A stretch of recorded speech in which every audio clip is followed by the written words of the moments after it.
Here? The elevator, not the stairs, man.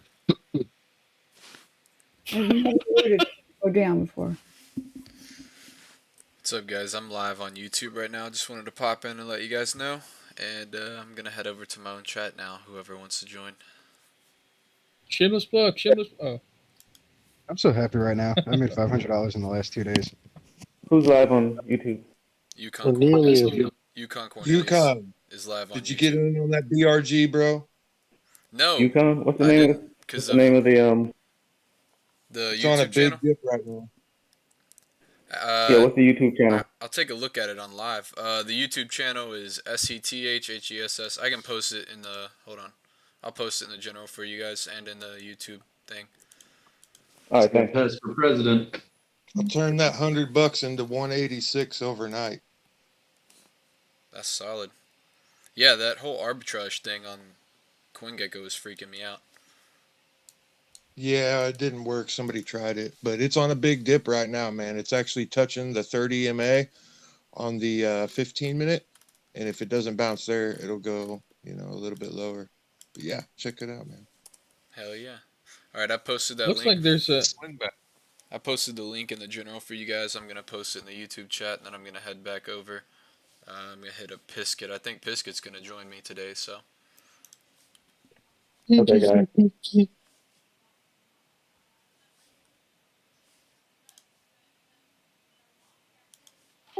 Who was just chatting just now? Yukon Cornelius? Whoa. Doge, horrific. Is Seth still here? Doge, horrific. Yeah, I'm here. Is Seth still here? How come you don't change your I'm here. the name of it? Why don't you name your channel something better? Because if you get big, you're gonna wish you had named it something. Chemical, Yeah. are you going to come watch my live stream? You're always giving me suggestions. I don't know. Maybe. Yukon, are you gonna Who else is gonna go? Tomorrow on the earnings call for GME. are you gonna put it up in the Discord too? What? I posted for my own Discord, if that's what Yes, you're in talking. general. Yeah, I put the link to my YouTube page in Tame's Discord on general. No, I'm saying, are you gonna stream on your Discord? Oh, I am streaming right now. What do you mean? Oh, okay. What if we go over there and we miss something really important over here? I don't know. Is this the OnlyFans live? That's a chance you're gonna have to Tomorrow. take. Only fibs, man. Only fibs, not fans. Yeah, you're not letting anyone talk. I want to go to the Yukon one day. Do some gold mining. We won't miss anything. Tomorrow there's a GME call. Everyone is aware, right? No. Okay, well, Cohen from Chewy, who's now running the show over there, will be making a couple of comments about Dogecoin and Is it the meetings tomorrow? The Correct. Earnings tomorrow Listen to it. All right, so we're back in my chat now. I think Qui-Gon's in the wrong. He's in the wrong thing. If Qui-Gon, if you're trying to be in the chat, brother, jump up one into YouTube Live. You're in Just Chillin', my friend. If you guys are in the stream right now, I got 68 viewers. You know what to do. Hit the like button, share it. We're trying to get some people in here. I'm trying to get Pisket in here. Hopefully he comes. If not, then I'm gonna cry. Do you guys like Don't cry, man. You guys like the mustache? Let me know how you feel about the mustache in the comments, please.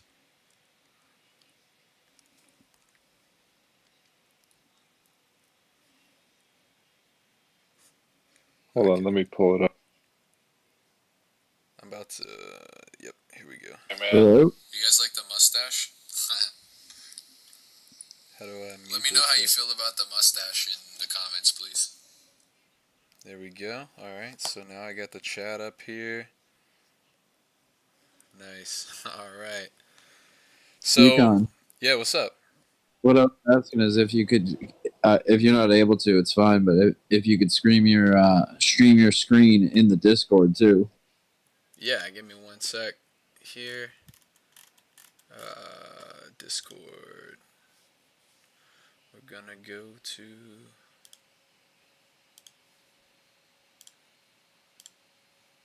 There we go. It should be streaming in the Discord. Oh, hell yeah. Thanks, man. Yep. And then I'm just gonna tweet real quick. I'm going to go like the video.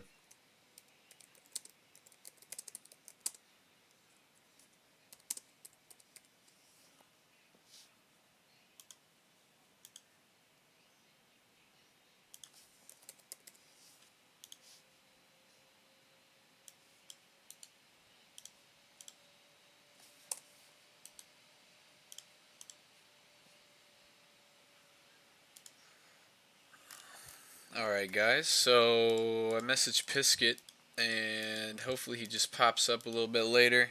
I thought today would be a good day to kind of like watch the comments. Your voice doesn't match your face, maybe because it's my first time seeing your face.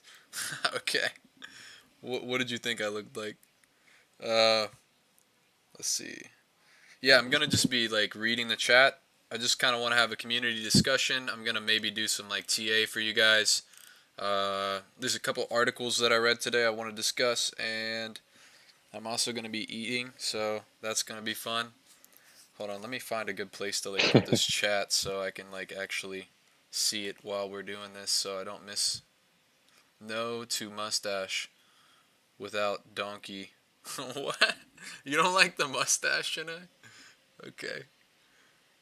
I mean, I wasn't going to go for a mustache originally. I was going to go for the beard because, you know, I had it going, but I messed up, so this is what you get. Who else is in the Discord chat right now? Trogdor is. What's up? Qui-Gon Jinn here. Nice. Alright. Alright, guys. I got to plug in my iPad, though. Alright. Without goatee. No, I don't want a goatee, man. That wouldn't look right on my face. Alright, so I think the first thing I want to do is discuss the dip and get some feedback from the comments on, did you guys buy the dip? Do you think it's going to dip more? How are you guys feeling about that? Because I bought the dip already. If you're looking at my screen, this is for Bitcoin. I woke up this morning and we were like right here on this candle, and that's where I bought the dip. I bought, let's see, I'll show you guys my MetaMask real quick. Uh-oh. Uh-oh. How do I do this?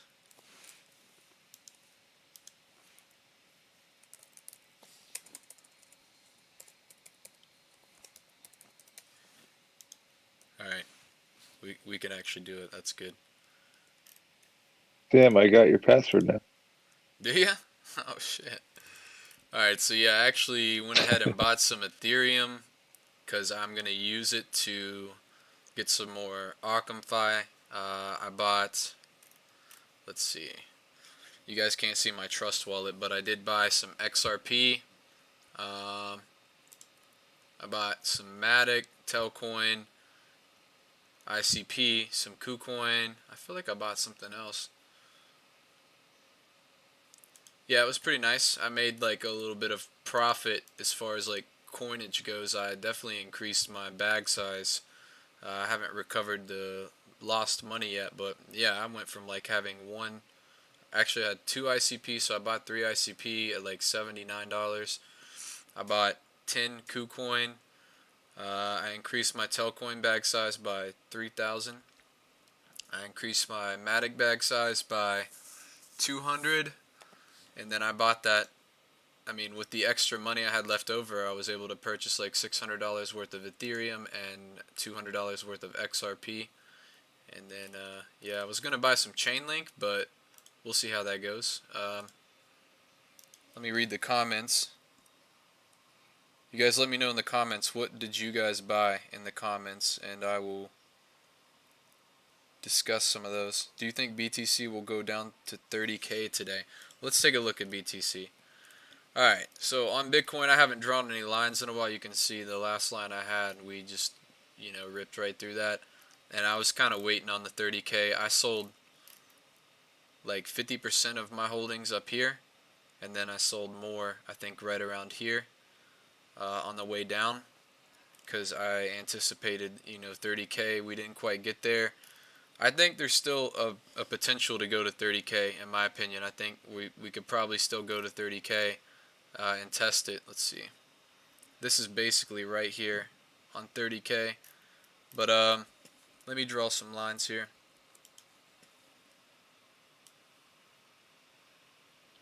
While he's drawing some lines, hey, you guys should go and retweet his announcement about his stream. It would really help him out. Oh yeah, that would be excellent. If you guys follow me on Twitter, head over there, retweet my last tweet about my stream, retweet my pinned tweet for my latest video. That'd be sick. That would help me out. And yeah, if you haven't already, hit the like button.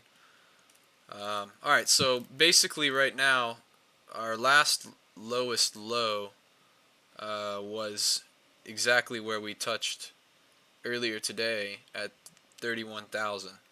So there is a potential in my mind that we come retest that, but to me it looks like the alligator's starting to turn bullish. If we could get a couple more candles, maybe a couple more candles without dumping too hard, if we don't like go past 33,000 right here.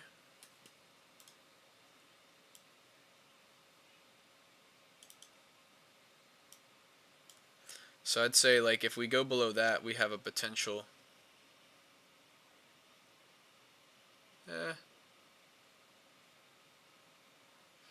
Yeah, if we go below this, we have the potential to start coming back down, but the histogram's right here on their way up. So I think that we're still going to have some more momentum going up. This is just a little bit of like a retracement, and then we'll continue.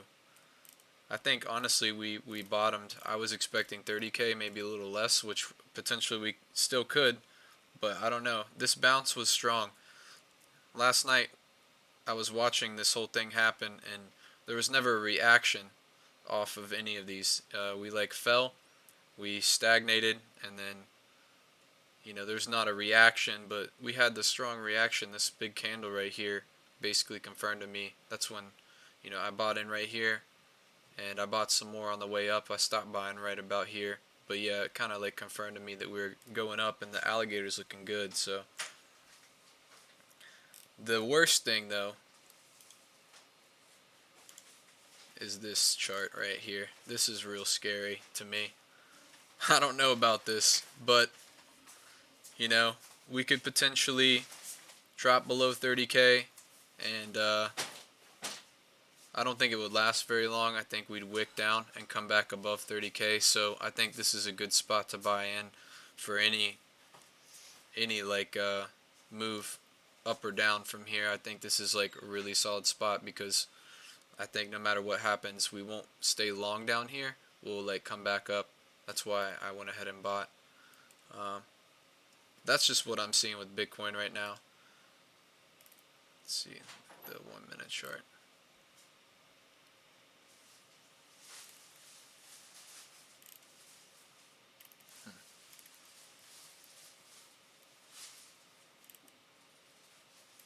I don't know. Yeah, it looks like we just had a pretty big dip on the 1 minute. I know you guys don't like the 1 minute. That's probably scary. I think that, yeah, we actually might be dipping a little bit more here. But it won't be long before the histogram's trying to return to equilibrium. So we'll see what happens. It's just the 1 minute. Don't let that scare you guys. Let's see, what price point is this? 32.7. Yeah, we might potentially like come test this on the 5. What's the 30 looking like?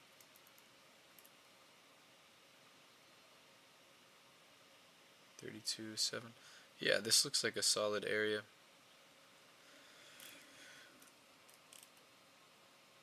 You can see we turned bullish on the 30, which is solid. And the 15. So yeah, I don't know. Potentially, I think we could definitely come up 35,000, test this 200 right here. There's a big gap right here we need to fill in, but there's also a big gap underneath of us as well.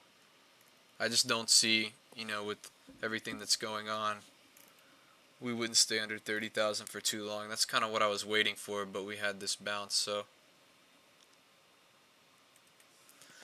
Alright, let me check and see if Pisket messaged me back. Qui-Gon, did you buy anything? Yeah. Tell me You mean about, this dip? yeah, tell me about what you have done since we dipped. Like, what was your strategy? I started scaling in and just bought a couple coins at a time. I'm up to 5,000 now. Are you buying Doge? Yeah. Nice. Okay. I didn't buy any Doge back. This is I missed the dip. I was gonna like put like a bunch of money in at the dip. Like I was waiting for 30 cents like all friggin' week. And then I finally like I'm sitting there watching it, not getting enough sleep, watching it constantly, waiting for 30 cents. And like then like I fell asleep today for like a half hour. Then it was during the half hour when it was dipping. Like I was watching for it, waiting for it to dip like further. And then I like passed out and like fell asleep for like 20 minutes. And when I woke up, it was back at like 32, 33 cents. Like it just kept climbing up. So now during this dip, I'm just kind of like scaling in and like doing a little bit at a time. Like, and like, yeah, so I bought up to 5,000 coins, but like I've been averaging down, you know what I mean? Yeah, for sure. That's a smart idea. How about you, Trogdor? Yeah, so I bought I just bought a couple hundred Doge today when it was you know, at its lowest there. I can't remember what the price was right here, but I know I bought Matic at $1.45 today, and I got some Ethereum as well. Those are my 3 picks for the day. Excellent. That sounds pretty good. Yeah, I need to get more Ethereum, guys. I'm not even gonna lie. I want more Ethereum. It's just I don't have the capital, so I'm gonna have to figure out a way to get some capital. If I was able to get the money that's locked up on Binance, I would probably buy. Right now, I'd probably buy at least 1.5 Ethereum, and then the rest I'd probably buy Chainlink. And yeah, sucks that it's locked up, but I bought some Matic, but like I didn't buy like too many other things because I just like don't have like that much other accounts, and like a bunch of my money is tied up in Robinhood, so I'm just like scalping Doge, like, and it's not like I don't know. I'm buying some of the other ones that they have on there too, but like just not a lot of them. I feel that. Did you guys see Solana's reaction? Probably the strongest reaction. Yeah, I did. I saw. I mentioned that in the last live stream. If you guys missed out on that live stream, I had like maybe 20 people watching, and we talked about Solana. So if you would have been in that live stream, you probably would have caught this. Look at this ridiculousness right here. This is what Matic looked like last rebound. It just shot right up. So Matic didn't have this reaction this time, but Solana. That's pretty stupid. Wow. Yeah. I mentioned it in the last one with FTX investing into the Solana ecosystem heavily, and we talked about NFTs a little bit, and yeah, I pretty much told everyone that I think the coins they should be looking at would be like layer 1 networks that are smart contract applicable, and yep, this happened. Cardano, Solana, Polkadot, any of those would have been like excellent choices. Cardano rebounded pretty well as well from this, so yep, you might be able to catch Solana it. is basically a. Go ahead. Sorry, so Solana is basically a coin that has its own network, but it's also able to integrate into like the Ethereum blockchain. Is that what you mean when you say layer 1? So Solana is a layer 1, just like Ethereum. It's a 3rd generation blockchain though. So it's proof of stake at its base, and what's unique about Solana is it has not only proof of stake, but it has proof of history, which is like almost pretty unique to Solana. I'm not like 100%. I can't sit here and tell you guys how proof of history works very well, because it's like a concept that I'd have to do more research on. I've read on it, and it's still kind of confusing to me, but it just basically makes the network run more efficiently. I think Solana claims to be like 50,000 times more transactions per second than Ethereum currently can do, which is like a ridiculous amount. And it's because of that proof of stake and proof of history. I think the proof of history actually adds more security to the network. But yes, so it's like a layer 1, just like Ethereum. They have their own ecosystem, and I believe there is Serum. We talked about Serum last live stream. It's a decentralized exchange that is looking to be the bridge between Ethereum and Solana, so you can swap ERC20 tokens with Solana native tokens. Let's take a look at that. I'm going to go to CoinMarketCap. Show you guys this again. Oh, sweet. That's what I was wondering. So yeah, Serum is going to basically be a bridge between the two. Let's just type in Serum, because we got a good amount of viewers right now, so this could, if you guys missed the last one, this is kind of what we talked about. I'm not going to go over everything again, but yeah, so we got Serum right here. Yeah, it's down, and it's trying to be the bridge between, I believe it's chain agnostic too. I believe I read, don't take me on that, Serum. It's a decentralized exchange. It can be fully decentralized, non-custodial exchange. Yeah, so it's like basically focused on cross-chain trading, and it's going to bridge Solana and Ethereum, so you can swap tokens that aren't native to each other back and forth on this, which is like unique. Like Pancake Swap, you can't swap like an ERC for Binance Smart Chain token on Pancake. You'd have to like go through a different way. This just negates that you're able to do it all, which I thought was pretty awesome. So yeah, look into this exchange right here. I think it's going to be big. I'm gonna close out of CoinMarketCap though. They have their own token, do they? Yep. Their own token is called Serum, is it? Serum, yeah. I just had it up there. Do you need me to pull it back up? No, I can find it. Gotcha. Yeah, look into that one. Akamfi for Cardano, that's going to be big. It's like similar, but it's just going to basically be the DeFi layer for Cardano. It's really cheap right now. Let me look it up. Just show you guys real quick.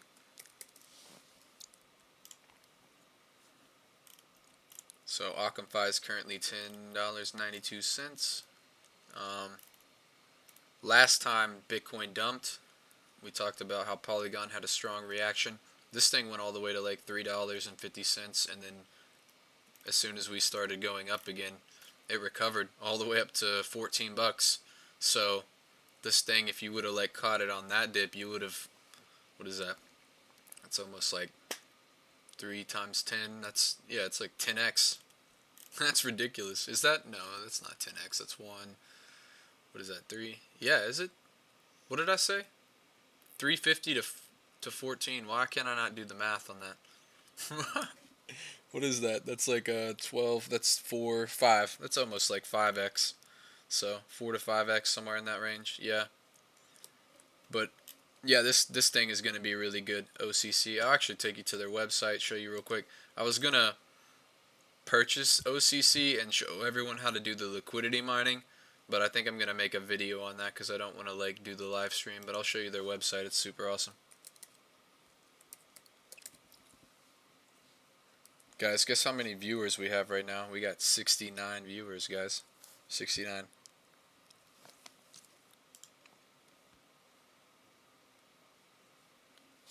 I saw that when I came in. Oh, we just dropped to 67. That's weak. Alright, well, it lasted for a second there. It was good while it lasted. All right, I was just dropping too. I'm going to read some of these comments if you guys want to talk about some, Qui-Gon, you got any like coins you want to talk about or anything special that you're looking into? Yeah, what was that? What was that one that you mentioned before? That started blowing up. Oh, the Peepoo coin. Oh yeah, they did a message in their Discord today that was actually pretty cool. They're talking about basically having a way for streamers to get donations in cryptocurrency. I think they didn't specify. I think it's more than just Peepo. It's you can donate anything through what they're gonna do, which I thought was pretty cool. So yeah, I can read it to you guys real quick. Bird. I'm gonna leave the Bitcoin screen up. All right, so we bounced real quick and then dropped underneath. So let's look for this 200-day on the 5-minute, which I believe on the 15 it was the 50, but I'll read that real quick for you guys. All right. So yeah, this is what it says. This is from their lead developer. Hey everyone, starting these new updates with good news for the project. We're now working on adding new features to our extension website. So it'll be on their website where you, I guess, get this. Not only will you be able to receive and donate crypto easily, you will be able to add interactive buttons for your audience to interact using Peepo. Much like the channel points on Twitch, the feature will be available for now both in YouTube and Twitch. You will also be able to collect Peepo just by spending time watching a compatible stream. How cool is that? Making money while having fun. As for partnerships, we're in talks with esports teams. How cool would a jersey with the Peepo logo be? And then it just says thank you and stuff. So as soon as this drops, I'm doing it, and then anyone who watches my stream who also gets the extension in their browser, I believe, will be able to earn Peepo from like watching my stream if I am also using the extension, and then you could like straight donate to me using crypto or Peepo. And yeah, I'm definitely doing it. As soon as you're able to do it, I'm doing it. I thought that was pretty cool. Oh, we're getting a bounce right here on Bitcoin. But yep, that's what they dropped today, so let's see. Hey, yo, that engine coin blew up, huh? I wish I grabbed some of that. Did it? I did not look. Let me look at engine. I was gonna buy some and then I decided not to. It didn't look to me like it had a strong reaction.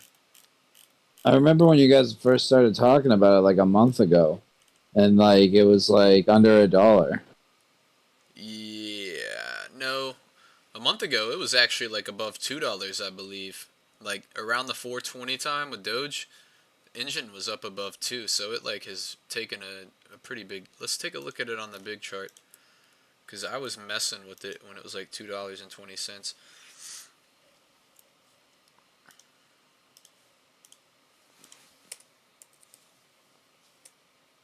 I think there was a dip, like a big dip on it, like a couple of weeks ago.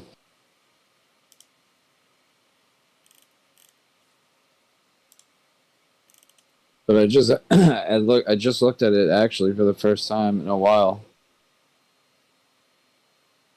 So yeah, actually on 420,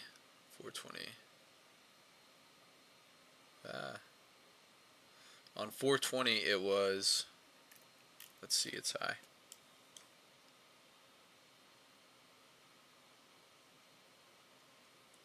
$4.20, yeah, it was like $2. Its high on 420 was $2.80, and then it dropped.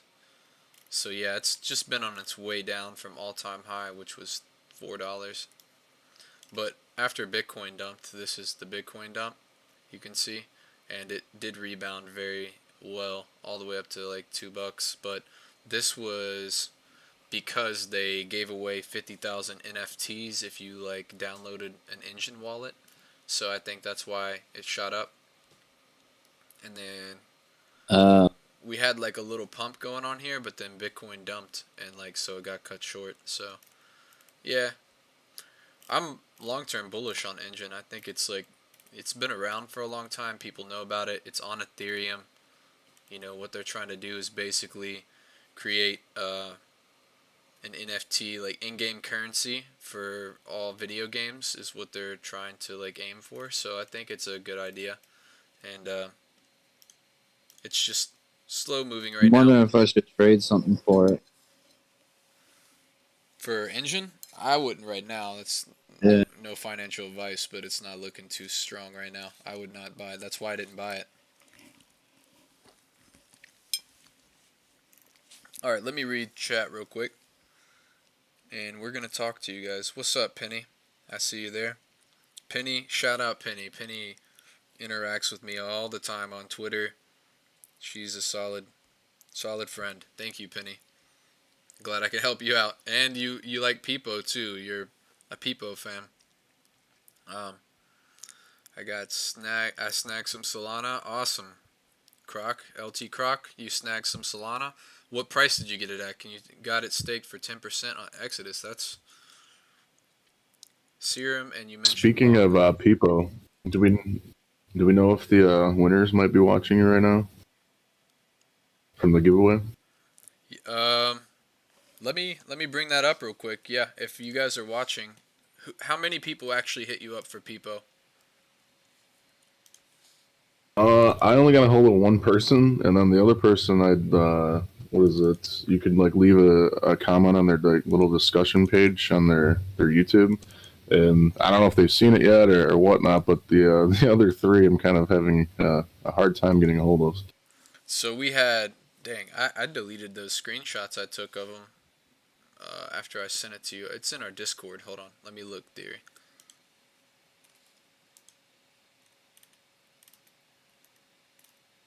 I gotta find your chat. I got so many people.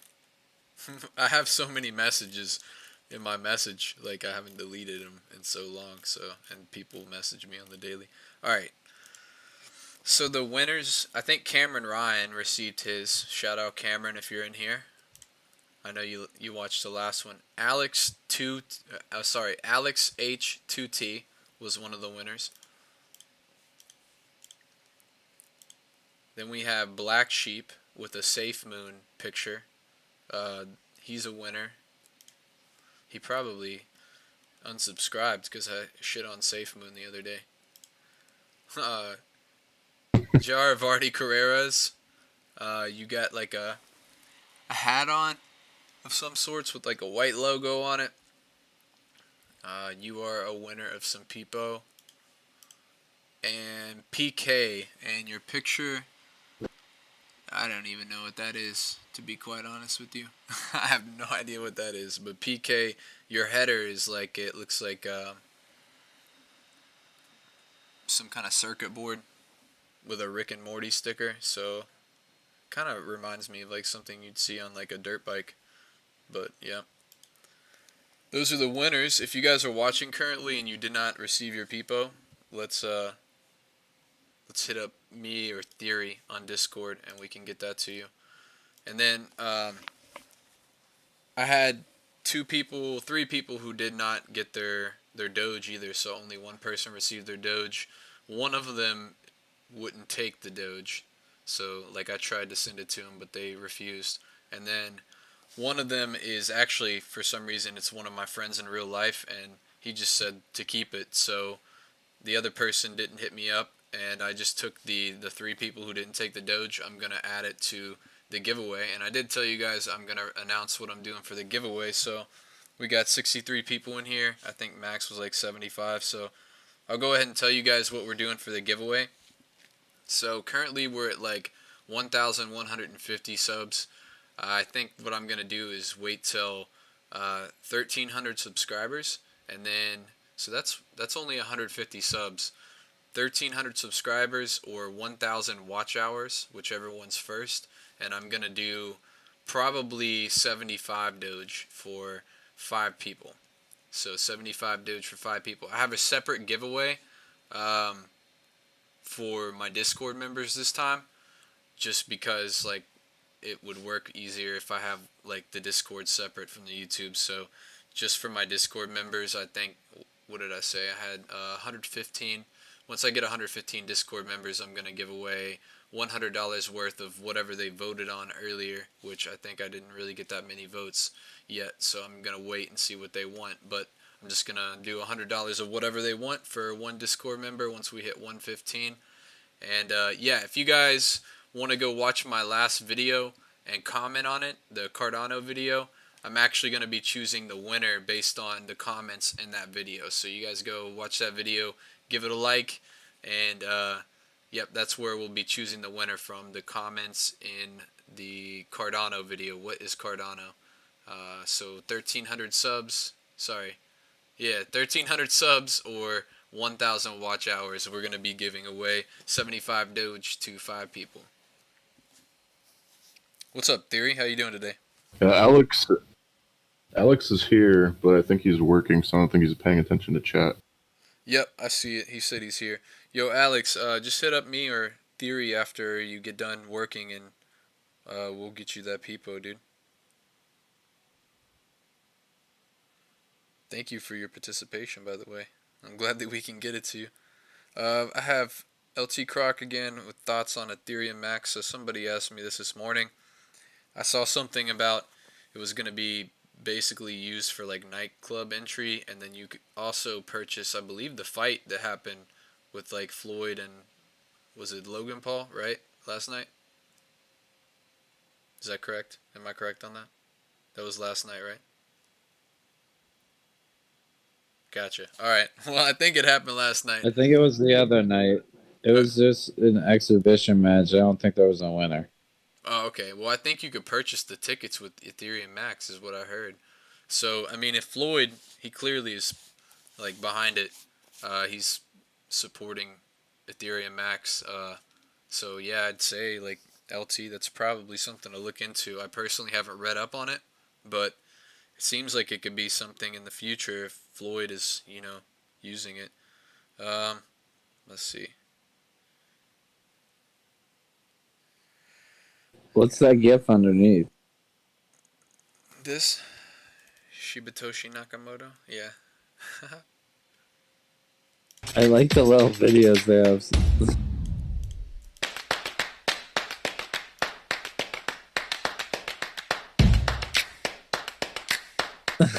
Just Doge dancing around, going off on rockets. Mic drop. Oh shit. That last one was crazy. There's too many heads. Much wow. Yo, I really hope that Doge like becomes something. You know?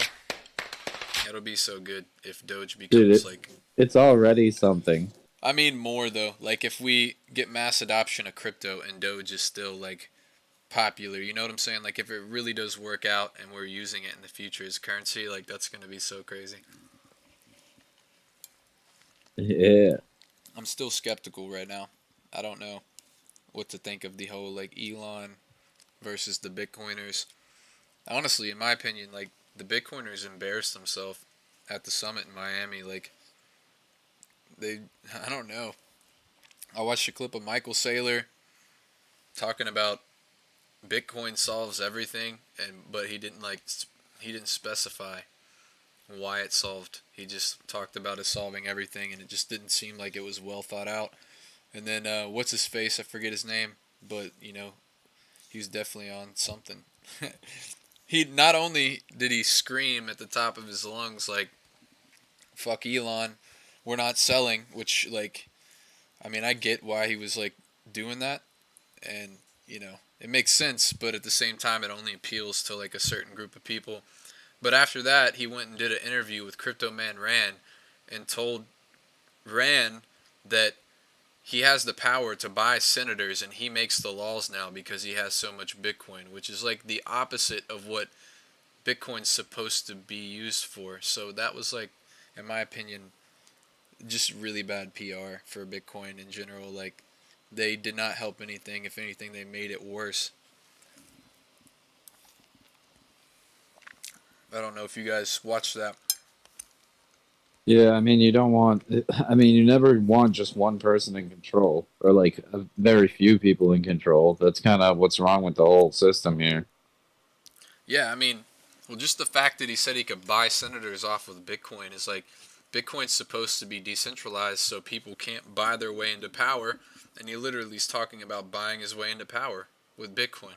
I mean, that's not what you want to hear if we're trying to have mass adoption to like solve the problems of the world, and he's literally talking about political corruption. It's just like, dude, you guys are contradicting yourself. You know, it doesn't make any sense. So I don't know. I'm honestly like, were they trying to say that they were trying to stop it, like by controlling it in some way? Like, I mean, well, yeah, what Michael Saylor said basically, I forget what he said, like exactly said in the clip, but from the clip that I watched when they were discussing Bitcoin, Michael Saylor said Bitcoin is the solution to all the issues we have in the world dealing with government overreach. And he said that if we can decentralize, you know, our money using Bitcoin, it's going to solve all the issues of like government overreach and political corruption. And then right after that, the interview, the other guy, I forget his name, Max, I believe Max something, he talked about buying off senators with Bitcoin, which is political corruption. So like, which is it? Do you want to solve issues with Bitcoin, or do you want to create more issues with Bitcoin? It doesn't, I mean, what?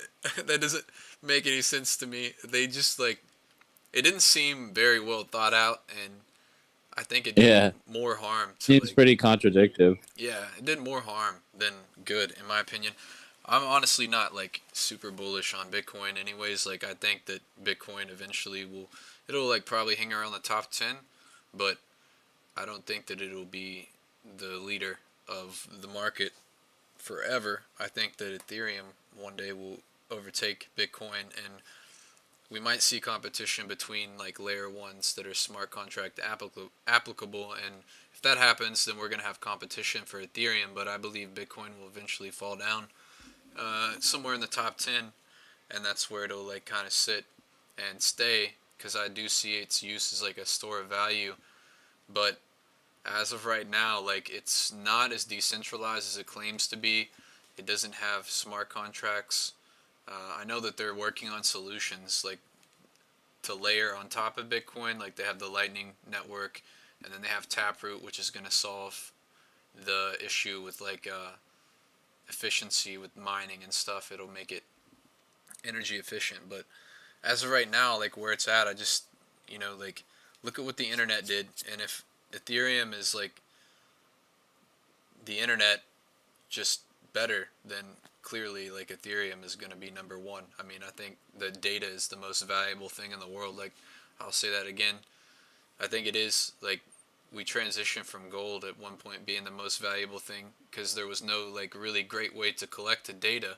But now that we have the ability to collect data and store it on the blockchain, I mean, we wouldn't even really, it's already been the most valuable thing, and we're not even using blockchain tech yet. So, I mean, there's nothing more valuable.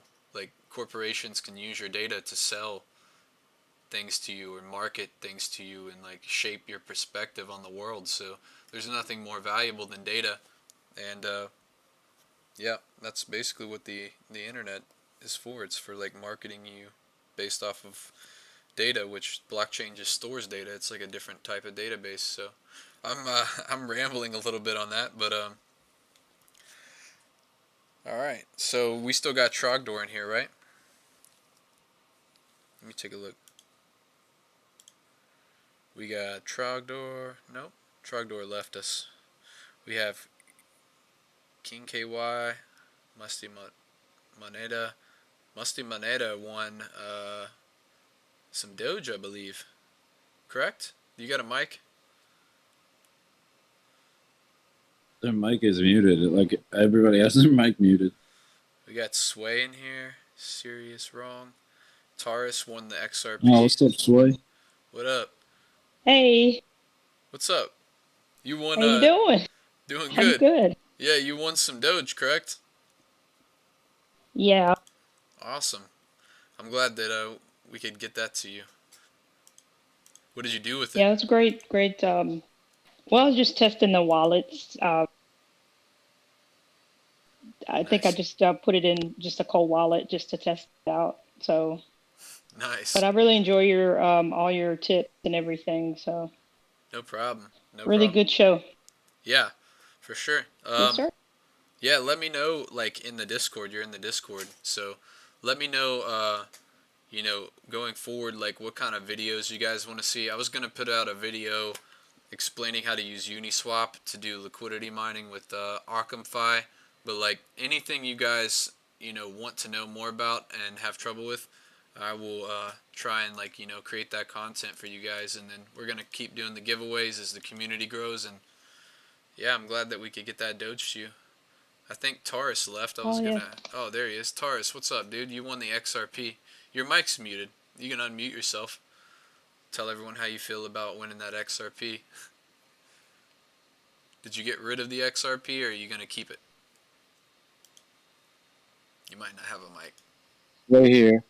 While he gets his mic situation figured out, just want to say congrats on how everything's been growing with your channel, man. Proud of you. Happy to see your success, and best wishes on the future success.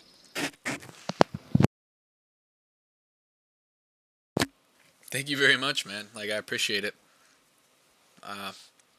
Yeah, it was pretty mind-blowing that I could go from 10 Fortnite videos and 20 subscribers to over 1,000 subscribers in a week. So like I said, I just plan to keep on making content that will help you guys. And I like having discussions with everyone. It helps me learn. If we start getting in the Discord and doing live streaming a bit more often, we can have discussions, and people really, that's why I've learned so much, is because you hear all kinds of things from different people, and then one thing sparks your interest and it leads you down a rabbit hole full of knowledge. So that's really kind of what I've had experience wise since I got in Tame's Discord, and then I think it can continue in my Discord as well. So that's kind of what I'm looking forward to. Just you guys message me on Discord. I try and reply to everyone. I know that everyone's got, today I got 15 people hitting me up asking me about random coins I've never heard of, and honestly it's a bit too much, but I'll get to all of them eventually. So it's just stuff like that, keep me on my toes and keep me learning, because I'm gonna keep posting content about what I learn. I'm done rambling on that too. I guess Biscuit's Yukon, what do you? Yeah, what's up? What's up? Sorry, I'm stuck with. I think someone was trying. Someone was trying to say something, but. Yeah, I heard somebody about to talk. Pisket said that he's playing PUBG, and he'll try and catch us at the end if I'm still streaming. So we'll just wait on. We probably will not wait on Pisket forever, but we'll wait on Pisket for a little bit. He said that he'll probably swing by. Nice.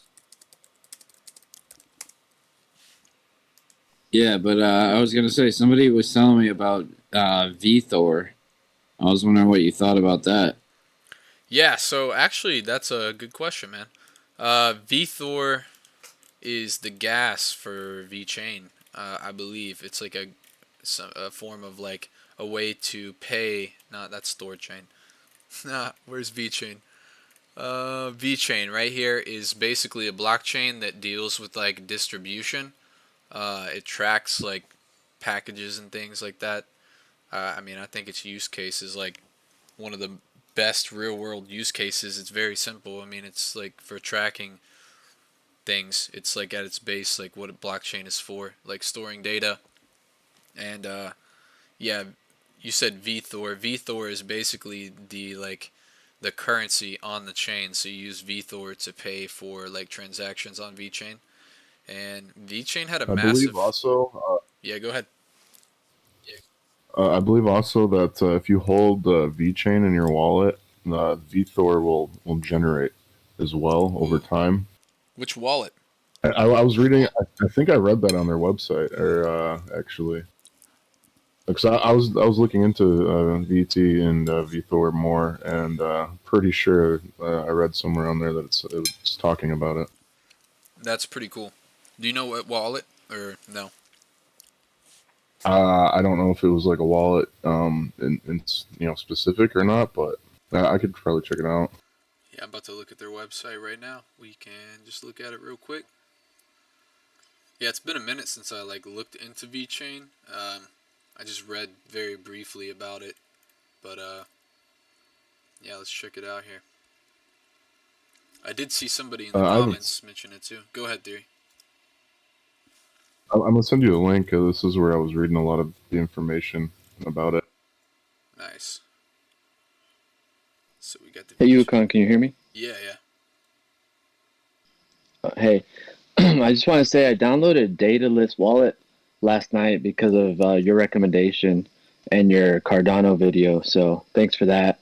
It did take a while. I let it sit overnight while it downloaded, I guess, to the blockchain. I'm still trying to understand how it all works, but I sent some Cardano over to my Ledger Nano X that I have that I used on there, and then I chose a staking pool, I guess it is.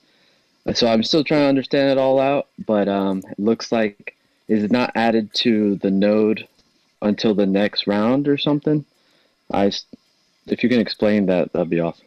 Yeah, actually, you just brought it up, and I was messaging someone on Discord who was asking about it. So, and I told him I'd talk about it on here. So I just started up my Dataless wallet, and as soon as it's up, I will stream it for you guys and kind of like show you how it works. But yeah, you can see right here they got the VeChain Thor wallet right here. So it doesn't say anything about it, but I'm sure somewhere here we can learn. Let's see. So in that link that I just sent you, it's a VThor generation reward types. Reward type 1 is requirements. Own VeChain. It does not matter how much you have. No need to stake them into a node. Thor power generation rate is currently set to 0.000432 Thor generated per 1 VET held per day. Hold on. I just opened up the page here. Where is it at that it says that? Okay, VThor generation. If you just scroll down. Gotcha. Each vet will create, that's, yeah, very small amount of VThor. With every block that is created, a new block gets added to the chain every 10 seconds. This translates to generation rate, okay, per day.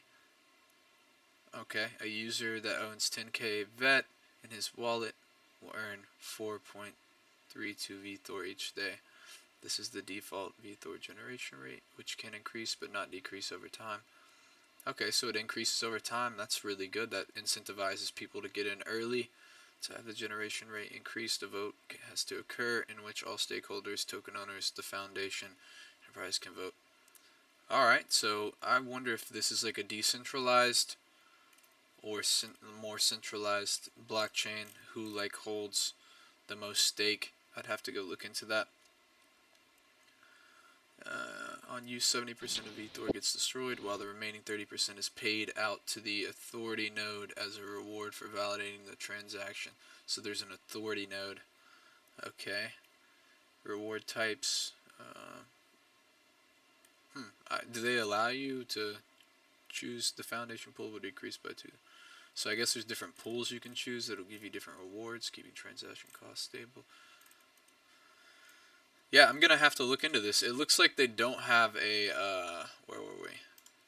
It looks like they don't have like a desktop downloadable wallet, so it's only for your phone is what I'm seeing here. Android and iOS. They don't have like a vVote, an online voting solution powered by VeChain Thor blockchain and designed to ensure anonymity, accuracy, and make manipulation.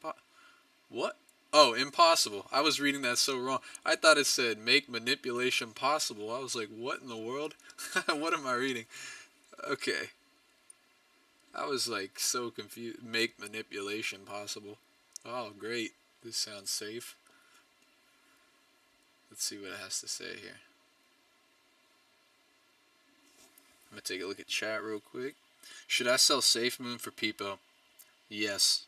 Not financial advice, but 100% yes. Like, Peepo, in my opinion, is going to take off one day. And SafeMoon, like I told you guys last live stream, I don't hold any SafeMoon. I never, like, really did research on it.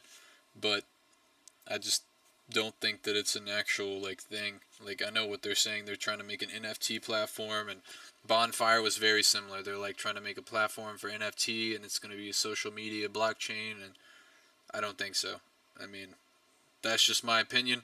I don't think SafeMoon's going anywhere. I think it's a Ponzi scheme, like legitimately, just in the way it's structured. And I know that it's not like it didn't get rug pulled or anything, but I'm not so sure. I could be wrong.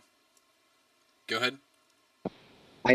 I I know that they were sending a lot of SafeMoon over to the Vitalik wallet a while back, and Vitalik actually burned it because it was kind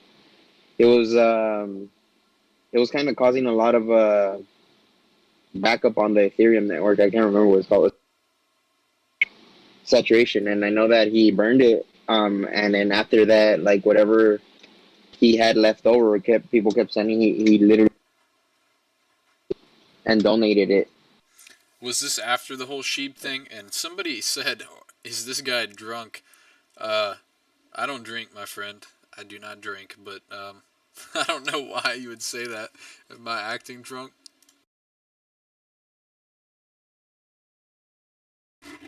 And then also, I did want to about that ADA staking pool for that guy that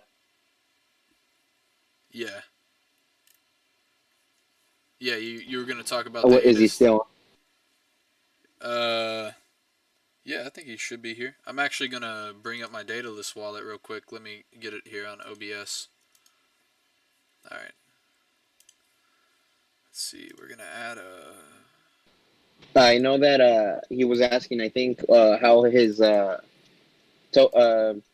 was staked. I think it has to finish. It runs in epics, and that's every 5 days. And I think it has to finish before you actually start accumulating.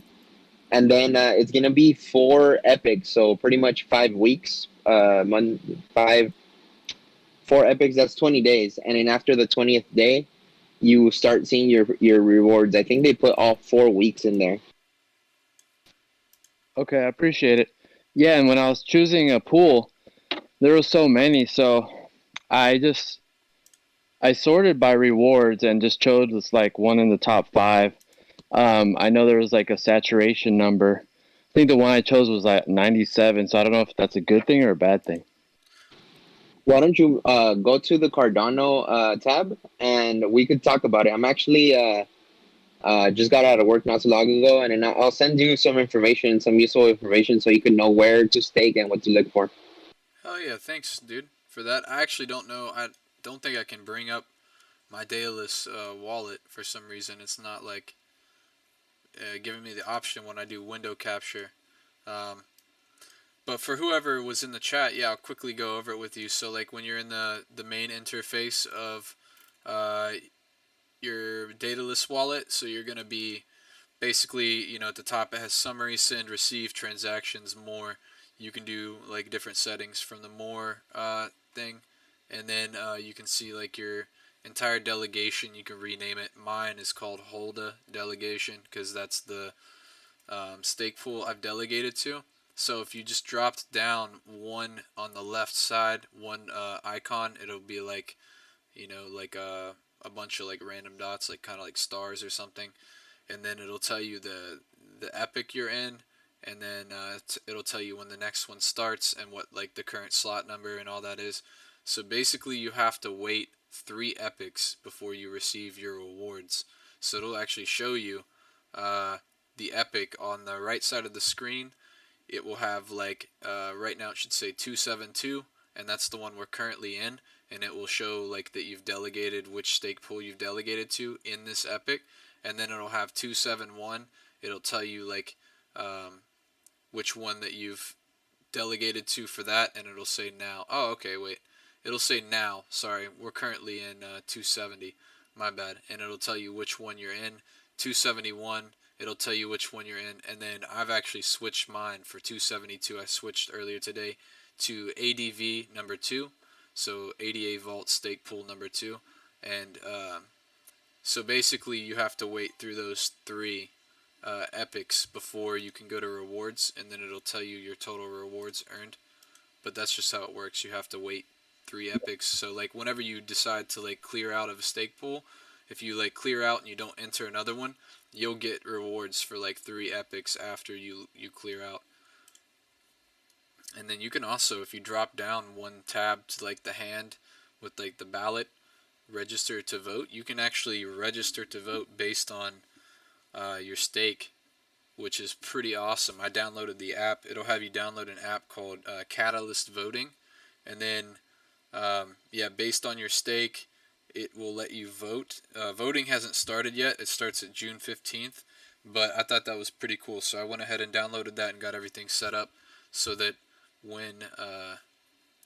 whenever we can vote, I can start voting. So, like, I'm a long-term holder on Cardano, guys. Like, I love Cardano. I think. Yeah, me too.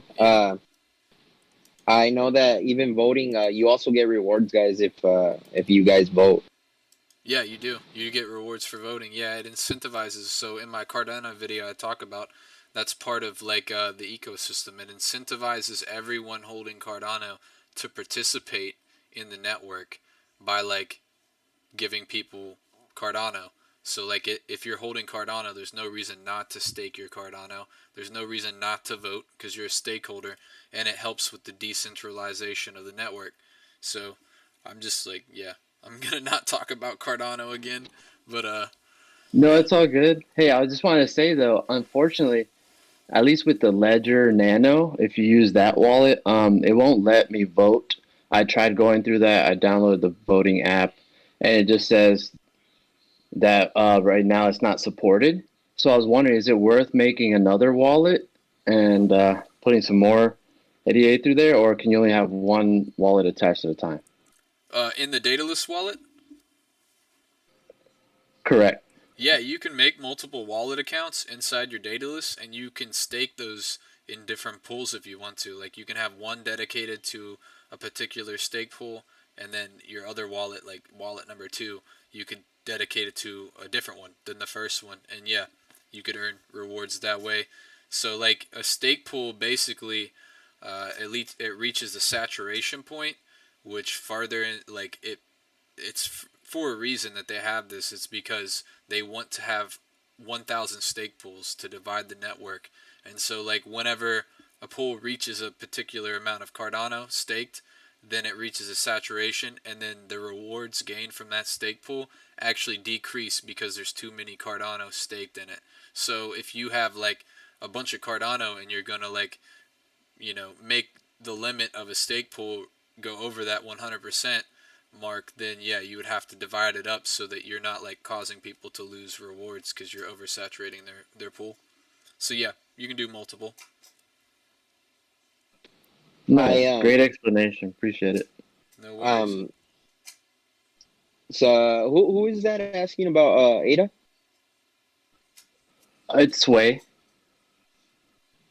Okay, Sway. If you go to the Cardano tab, put that it's Sway, and I'll talk to you more about it. Something else that's cool is that I'm looking into another stake pool called Sunday. Well, it's not out yet, but it's for the DeFi Sunday token, and it's gonna be pretty cool because I think you get 50% in Sunday and then 50% in regular ADA rewards. But once Sunday launches, it's gonna be pretty sick. It's gonna be like the Uniswap for the Cardano ecosystem. Yeah, I'm really excited about Sunday Swap. As soon as it comes out, I'm gonna delegate my entire stake to Sunday Swap. So I just want to get through some of these chats real quick. So I got DG with more Seth on the street with your dad, please.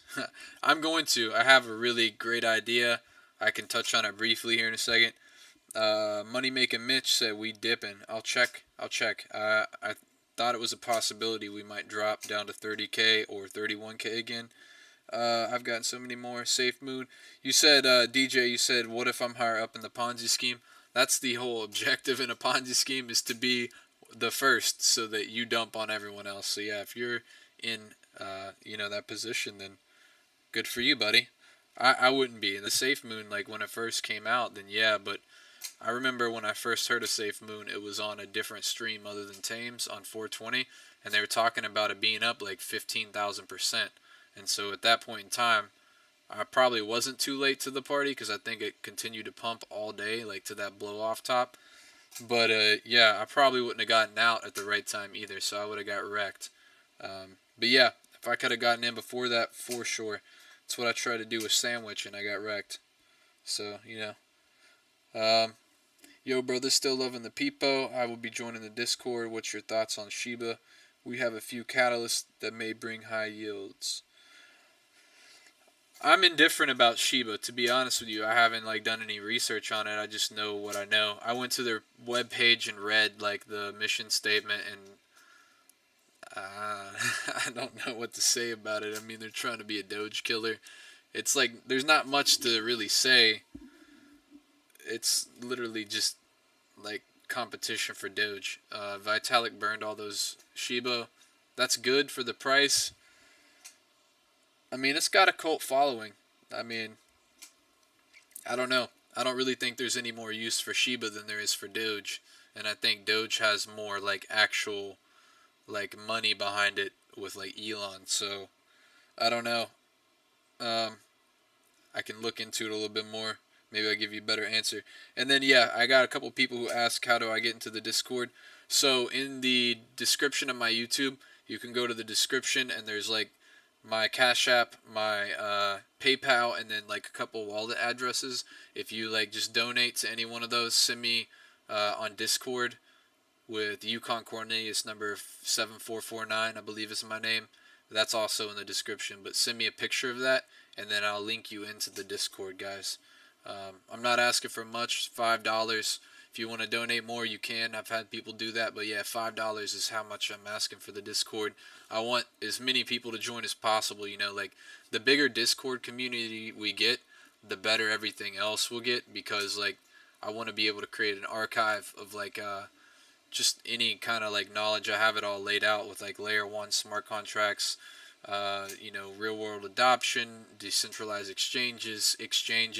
I got like a big archive and I want to just like fill it up, you know, and I do that every morning. I post articles of stuff I find, and then people will go in, have conversations. Mostly right now, I feel like we have a lot of Cardano fans, so I see like Occamfi and Cardano people talking there kind of often. But yeah, the more people in my Discord that actually like use the Discord, the better everything else will get, because the more knowledge we'll all have. So yep, I just wanted to make it. Yep, go ahead.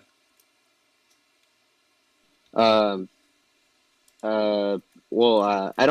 feel kind of bad. I don't know how to interrupt you when I like to ask you if we could like elaborate on certain topics. Should I just say blitz here and then chime in, or? Yeah, for sure, dude. I don't want to be the only one talking. Like, I don't want to be the star of the show here. Like, I want people in the chat with me so we can all like talk together. So yeah, if you got something to say, feel free. That gives me a minute to kind of like read the chat. Maybe like find something interesting to pull up. So yeah, go ahead. What's up? So about the saturation, as far as when I was doing some of my research on staking on Cardano, I do understand that I think the way the Cardano ecosystem works is that they specifically pick one specific ADA token in order to pretty much be like a leader of the pool. And then they give that ADA token the opportunity to mine the block. And if that ADA wallet, that ADA token that wallet is in is not online, they will actually miss their chance to mine the blocks or more blocks. So it's actually really important to look into the pools and how they operate, how well their servers are set up. That way they're always 24 hours online. And another thing is that the less saturated, so that's why they do the saturation minimum. I guess they're trying to say like to have about 55 million. ADA is like the kind of saturated already. So I'm always, during the staking pool that I look for, I always look for around 30 million to 40 million ADA in a wallet. And then if it starts getting a little too saturated, the rewards do reduce. And then you also want to look at how much every staking pool charges as far as percentage, because on top of everything, they have to pay, I think, 320 ADA right off the top. And then the percentage, depending on how much the node is charging for running their stake pool. Thank you for that. Yeah, that's Blitz, good. that's great info, because that saved me a bunch of time from having to do that research. Like I said, I already delegated, but since we have time before the next epoch, I can undelegate and look for another one based off your information. So thanks. Yeah, for sure. I didn't know that. Also, yeah, go ahead. Go ahead. Oh, I'm sorry.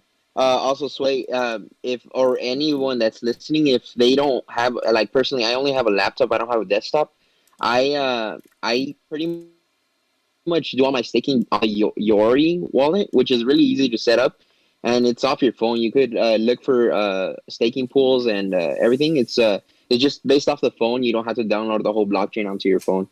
And then, for example, I think you could actually connect your ledger right off your phone into your Yorori, the Yorori wallet. I think I might be saying that wrong. And then Yoroi? maybe your Yoroi, yeah. So then that way you could also check if that would allow you to make those votes off the ledger. Okay, cool. Yeah, I downloaded that as well, but then when I saw most people recommended Datalist over it, that's why I went Datalist, but I still have it downloaded. It asked for which wallet type you want. There's like a Shelly or another one, and I didn't know which one to choose. Yeah, that's Shelly and You Byron. want? You want the I went with Shelly. Shelly. Yeah, you need the Shelly wallet because it's the most updated. Okay. Yeah, there's different phases of Cardano's development. Byron was the first phase, and then we're in the Shelly phase right now. So until we have Alonzo Mainnet rollout at the end of August, we'll be in the Shelly phase. I believe once we get Alonzo Mainnet up, we will be transitioning to the next one, which is Goguen. And I'm not sure what kind of like wallet changes they're gonna make, but yeah, the Yori wallet is like literally the same exact thing as Daedalus, except it's a light wallet. So instead of downloading the entire blockchain, it refers to a centralized node to verify its transactions. I think there's probably some other things, like as far as like security and stuff like that.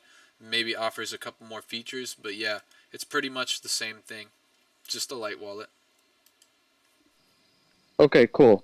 Yeah, I'll have to get with Blitz separately or something because now that I have it in Datalist, can you have the same wallet in two of them? And how would that work if the ADA in one is taking up or it's already staked in a pool, you know? Yeah, if you're okay, so if you look at my stream right now, I think I was half listening because I was thinking of something. You ask how like you could use the Yori wallet and the Daedalus if you already have something staking in Daedalus. Is that what you said? Yeah, and I'm looking at your screen right now, so go Yeah. ahead.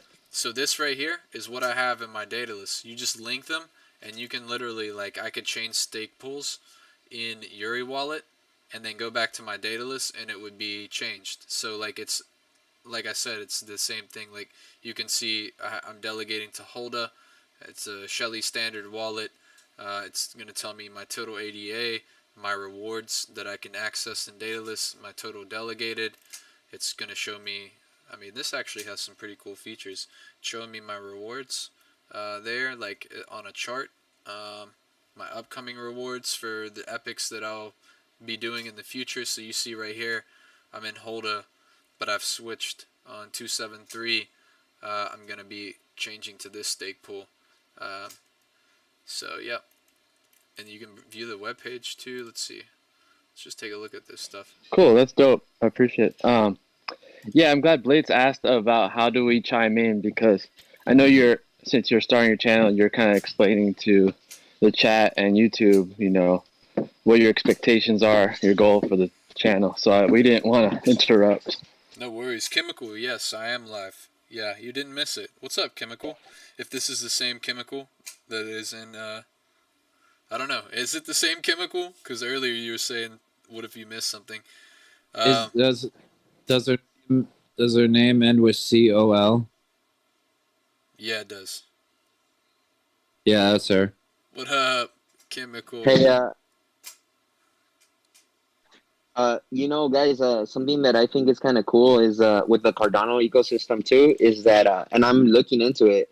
I'm looking on how to set up a node myself and what the best, most efficient node could be. And if this community grows big enough and we could collect enough ADA, maybe we could delegate our stuff at 100% reward, so everybody gets exactly the complete amount that they deserve. You know, I mean, personally, that is my opinion.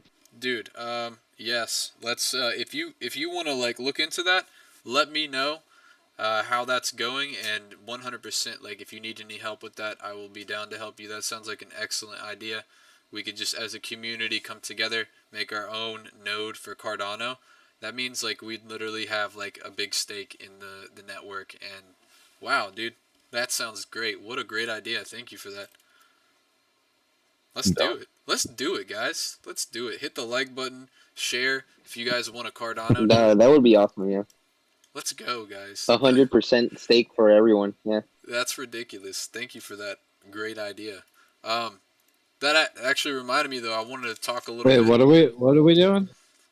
Blitz just mentioned that as a community, if he can figure out how to run his own node, he could open up the node for like the community, that my YouTube and Discord community, and we could basically have our own node for Cardano, and we could like pool everyone's ADA together and like run our own node, which would be dope. Oh, that would be sweet. Yeah, that would be pretty sick. I don't really understand all that stuff, but it sounds cool. Yeah, basically, I mean, what it is like... Will it help make us money? Yeah, it would be like really good, because then we'd be in control of our stake. Whereas like right now I'm delegating my Cardano to basically a website. Like I look at the website, do I trust the pool I'm delegating to? I have to make the decision. But if like Blitz was able to figure out a way to set up a Cardano node on his computer, and then he like shared that information with us as the community, then like we could all pool our Cardano together, delegate to the node that Blitz sets up, and it would literally be like our own Cardano node, so we wouldn't have to worry whether or not anybody's like messing with like is going to change the fees up or whatever, the initial offering or anything like that. We would have our own node, so like we'd be guaranteed like 100% of the stake return. It would be nice. Yeah, because right now a lot of the pools, they almost every pool charges a fee, a percentage fee, and pretty much what it means is like they take the total amount of ADA rewards for the Epic, and then they take their percentage, and then they split the rewards within the ADA community, the ADA stake, after the rewards. So first they take their cut, and then they distribute it. And if they have, for example, a certain amount of their own ADA, they also take their part of the rewards. So I really honestly, as a decentralized like ecosystem, I think the best bet would be like to just create one node and pretty much give everybody 100% of their own. Like, let's say if Yukon stakes 5,000 ADA, I stake, I don't know, 5,000, 10,000. Everybody gets their 5% off their cut, or APY. You know what I mean? Yeah, for sure. That'd be pretty sick. I think that you do like, okay, let me look at this though. So like with the pools, there is like a cost per epic that the pool itself has to pay. I believe though that you get to choose that as the stake. Like if you operate the node, you get to choose the cost per epic, I believe, based on like how much you pledge. And so like we'd actually have to pledge as a community like a large amount of ADA before we could actually operate the node. I think the larger amount that you pledge, the more likely it is for people to be joining your pool, because it looks better and you can reduce the cost per epic. I believe that's how it works. I'm not sure. We'd have to look into it, Blitz. If you want to do the research, I can help you, and we can like try and come together and figure it out. And that sounds like a great idea. The current epic ends in 20 minutes. I did want to discuss Bitcoin right now. So what I'm seeing here, I'm gonna like leave this trend line that I have, hoping that we do bounce and go for a higher high. So I'm just gonna let this play out. Hopefully this consolidation, we ride on this 200-day, and then hopefully we bounce off of it. It's looking good right now though. Let's look at the 1 hour. The 5 minute MACD was looking pretty good. It looks like it's about to turn. So you can see we have the one green candle on the hourly, and then we've almost had a reverse of the alligator here. The histograms still need to get back to equilibrium, so I think that we could have another spike in volume, maybe potentially pushing us up above this line that I drew earlier, and then we could go for a higher high, which that's what I'm looking for with Bitcoin. We'll see what happens though. I just wanted to go ahead and address that. All right, guys. We still got 48 viewers. If you're new to the stream, go ahead and like, and yeah, you can share if you want as well. Let's see. I had a question on here on chat that I wanted to answer. So, Yukon, are you going to talk about Telcoin? I might talk about Telcoin here in a minute. And then Wilkerson Special. Oh, that first question was from Brian Hag. Let's see. Wilkerson Special. I bought 100 million Shiba. In the case, I had 135 mil Peepo until my son recognized the character, so I sent him 19 mil for doing his chores for a week. Okay. That's pretty nice of you. Your son's about to be rich one day. B-Dub said he wants to help for the Cardano pool.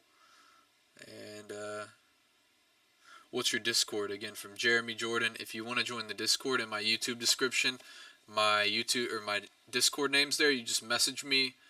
All the information for donations there. Just hit me with like a picture of the donation, and I'll link you into the Discord. I'm just asking for like $5. Alright, guys. Yep, I got this article from Ripple. I was going to share this video. I talked about it a little bit earlier. So Ripple's really interesting. You know, I want to see what happens with XRP moving forward. But yeah, if you guys have anything, I'm going to let the people in Discord chat real quick. If you guys want to talk about anything specific before we do this article, this would be like the next step for me. So go ahead. Anybody? I do know a little bit about Ripple. I know that they are being sued by the FCC, but from the looks of the controversy, it looks like the SEC might actually lose that case. So if anyone wants to invest into XRP, not financial advice, but I think it would be a good idea because it's like 86 cents or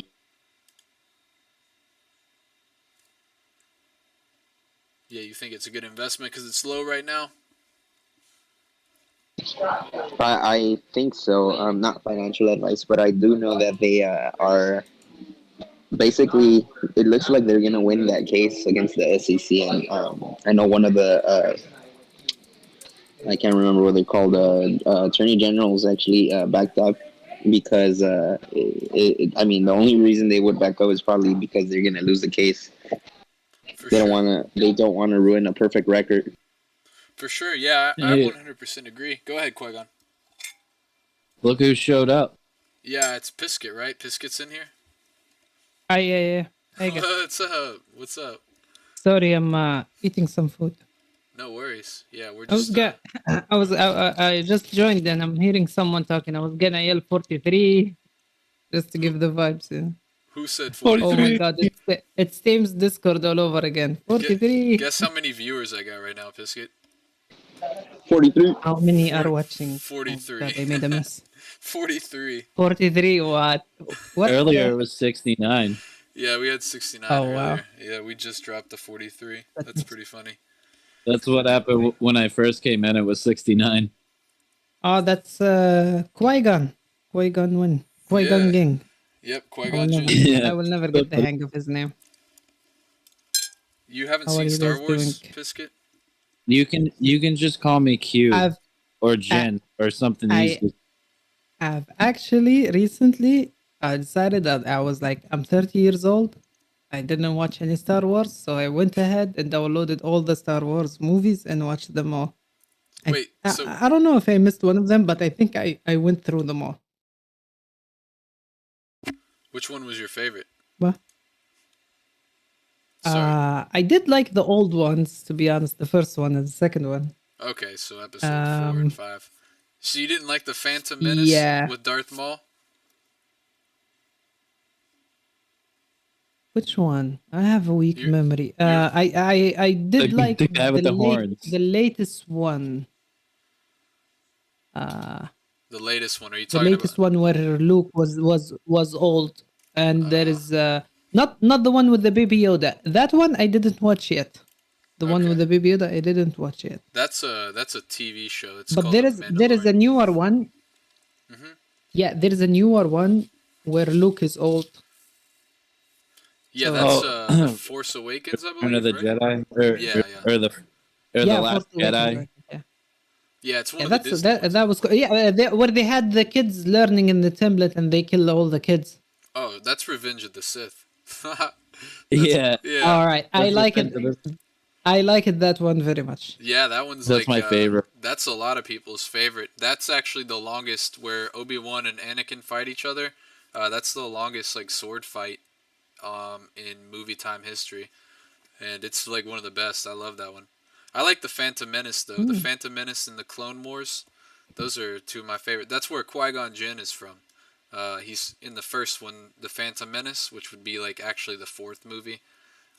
He gets chopped in half by Darth Maul. Or not chopped in half. He doesn't get chopped in half. He gets stabbed through the stomach. You remember? Yeah, he gets stabbed because like he gets whacked in the face with the middle of Darth Maul's lightsaber, and then Darth Maul spins around and stabs him in the stomach. But yeah, it's technically the first one in sequential order, but it came out fourth because the original trilogy came before. But they're like supposed to be the sequels. It's weird. Awesome. It has like prequels, so like the one that you watched was actually takes place in a timeline that's before the first one that ever came out. Yo, I'm getting some chats for you, Pisket. Can Pisket be a regular? I want some time to watch. Yeah, Yukon will have to pay me a lot of money. Oh, for real? I'll pay you in Doge. But if you guys keep donating only 5 to him, I don't think he will be able to host me very much. You need to be generous on your donation to get here. To be honest with you, a lot of people, Shameless plug. a lot of people have been super generous with their donations. Like I've been getting some like much bigger donations than 5. So like shout out to you guys. You know who you are. Like it's crazy. Sometimes I'll like open. That's awesome. Yeah, very generous people. So. Thank you guys. It's much appreciated. That's awesome. Make Pisket a moderator. Poor Pisket. Pisket. Pisket is the man. Don't give me any responsibility. Okay. I'm sick. Here I wanna show you the. Hold on. Let me put this here and bring the YouTube here. And share my screen. I want to show you the total market cap chart. All right. I recently discovered this. Pisket's basically a celebrity guest about to do some TA. For sure. Yeah, celebrity guest. Let me look at this screen Man, real quick. if I wish my TA was successful. I would have shit tons of money. Shut up, Pisket. You're already rich. Maybe. And your TA is like 80% right. It is 80%. So here's a fun fact. This is why I'm trying to join less and less on Tame's Discord and every Discord. Before I joined, before Tame opened the gate for everyone. When the Discord was private and there was not much people and we wouldn't like have chaos, and I wasn't even a mod there. Before that, when I joined, I had a success rate of 78% on Binance, and it kept decreasing. Now it's at 48%. That means I'm officially in loss, like for the overall trading. So I'm blaming that on a lot of time that I spend there, just like modding and just like getting distracted by the Discord. Even though I'm gaining knowledge, I'm gaining information, but it's I noticed that when I trade solo, I'm making more money. Anyway, that's beside the point. So I went on the I got the crypto total cap. How do you search for that? Can you tell me how to search for that, Pisket? Yeah. When you do it, make sure you selected all. Gotcha. Okay. And just type total, and then you will see crypto total market cap. Very nice. Calculated by TradingView. All right. I just wanted to bring it up for YouTube so they could see. All right, go ahead. Oh, you can watch my stream. Yeah, but not. I want to show you the fancy lines. I'm streaming on YouTube as well, and so they can't see. You're streaming. Yeah. Oh, okay. Yep. So I just wanted to So anyway, I market I highlighted the candles. I did this, I think, for the weekly. Every possible. I even highlighted with yellow the volume history profile, and then I think I went to the 8 hours. There, I market some support and resistance, and then when I used it on a smaller time frame, it was very helpful and spot on. Like you see how like when we had the drop, we kept testing this volume history profile at 1.44 trillion couple of times, and then we failed, and then one of the weekly support hold, and then we went up, broke it. We faced resistance once, twice, 2 hours, and then we broke. So if you look at the 5 minute, it's amazing. Like if you put this chart on the side while you trade, sometimes you can even be faster than Bitcoin because you can see the market overall. Basically, you know that there is some money flowing in. Not you don't have to specifically know what coin the money is going to, but you know there will be an uptick because crypto swim all together. So I was having this 5 minute on the side, and I was pretty good on detecting the market move. So today, when we had this break, let me zoom out for a better view. I actually longed here. I was like, this is gonna break. And then we went a retest, and then we actually went up, and I sold here. Nice. I sold at this point, at this resistance. So another thing, like yesterday when we were watching the drop, and I was like using this chart for the first time, I noticed this triangle, and I know this triangle on crypto. If you have a symmetrical triangle, it usually drops down. It's supposed to go up, but like while it's coming down, it usually goes down. So I drew this triangle before the drop, and I was like, oh shit, if this is gonna happen and this support does not hold, we're going down. And it actually happened, and I was amazed while watching it drop. And then I said, oh, there is a potential support here. So what I'm saying is, guys, total market cap, do not sleep on this. Just go ahead and chart the monthly candles, the weekly candles, the daily candles, maybe some of the 8 hours, do some history profile, make them in a different color, just zoom into the 30 minute and 5 minute and enjoy your trades. You can spot the market movement anyway, or predict at least. It will help you make a better decision on your trades.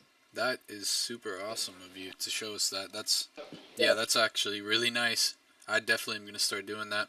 Do you look at the Bitcoin dominance and the Ethereum dominance charts as well sometimes, or no, just total market? No, I didn't start doing that. No, I'm still attached to the BTC USD on Bitfinex. I feel like that place is where the whales are, and this is how they move the market. But however, I want to actually start doing the BTC dominance because I think it's important. But the problem with the BTC dominance, it's very slow. It's very, very slow. It moves like very slowly in percentage. So, but it gives you direction. If you see BTC dominant going up, that means usually you will see an uptick in BTC, and the rest of the crypto will come down. So if you're like trying to long some alternative coin while BTC dominance is going up, it's not the best idea. You should just be patient and wait for the other scenario to long the any alt. Yeah. You got your. Biscuit, where did you learn to read charts? I spent time with the market. I've been doing this since 2017. I had a friend who's the same age as I am. He's the one who introduced me to, like, he shared a photo of him doing some GPU mining. I was like, oh shit, you can make money. And then with time went by, me and him were reading charts and trying to figure out things. So I would Google, learn something, show it to him. He would show me the other thing, and when time went by, I was like, oh, okay, I can I can actually chart. So It's just like I spend too much time with the market looking at the indicators, and whatever works with me, I stay with that and try to focus on that. But like the thing about this market, like no matter how much you learn, it's not enough. There is always something new to learn in this market. For sure. Yeah, that's why I just started kind of like finding a good time to buy in based on what I think we're going to do in the next year. That's kind of where I'm at now. So I just found my buy-in spot, and I'm just gonna hold from now on. Maybe I might readjust temporarily if I know like a big dick, big dick, a big dip is coming. But yeah, just I think like trading short term like for scalping and stuff is just not my style, and it can be completely messed up, and like you can get wrecked real fast if you.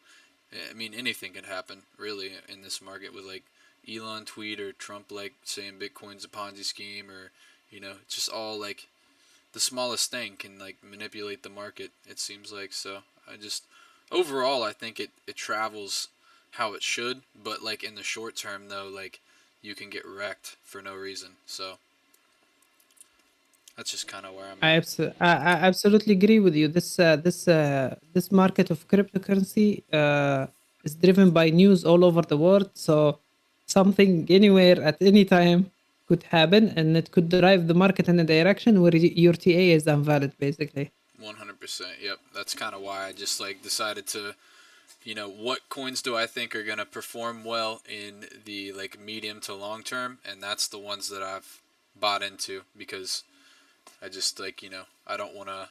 I tried for a while to scalp and stuff in the market, and like sometimes you'll have like really good gains and you'll win a bunch, but then you mess up one time and you lose everything that you just gained, and it's like, it feels like you've been defeated. Dude, I know. It sucks. It's a hustle, man. Yeah, for sure. Hey, Yukon, it's Sway. I feel you on that. I'm in the same boat. I'd rather just do a long-term play. And I think for me, since, I have my full-time job, and thankfully I'm working from home, so I can keep an eye on crypto a little more than if I was in the office. But I think it depends on, your day-to-day, what you got going on. So in my case, I think it's better if I just don't touch it. I took advantage of the dips today, and I think I'm in a good spot and well diversified. So I think it's case by case basis, but I feel you. I think I'm more in tune with what you're doing. Hell yeah. Well, Pisket, I was going to ask you real quick. I saw ICP on the side there on your trading view. Are you holding any ICP, or do you have any information that you would like to talk about regarding? So it caught my eye because over the clubhouse, I saw a bunch of traders, and one of them was talking about ICB, and he tried to explain it, but I couldn't understand it. They're basically blockchainizing the internet in a way. I don't know.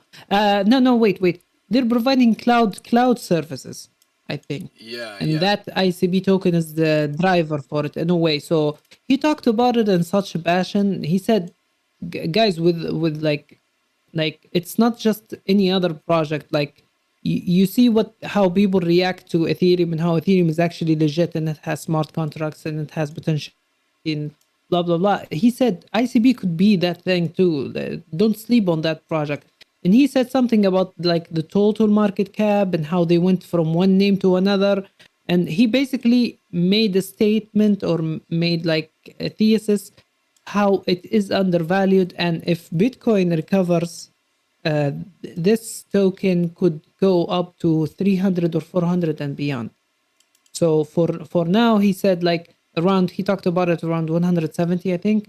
It's very undervalued. That's what he said. But like, you know how it is. Crypto depends on Bitcoin. So you need to wait for Bitcoin to remain healthy and stable in order for ICB to do its thing. So I did long some ICB. My average is around, I think, $90, $100 in that range. And just waiting. I don't think I need to sell it right now. And just keeping an eye on it, and hope for that in 2 or 3 months I can, or even closer if we turn bullish somehow. Like by an miracle happens, and then Bitcoin goes above 40K. Maybe I will gain some gains from ICB. You know, sell it for 200 or 300. Is this computer internet? Yeah, ICB. Sorry, is it IC? Yeah, Yeah, yeah. ICB. Yeah, Internet Computer Protocol. Yep. I came across a little bit of information on that a while back to it, and I think it is they're trying to decentralize the internet.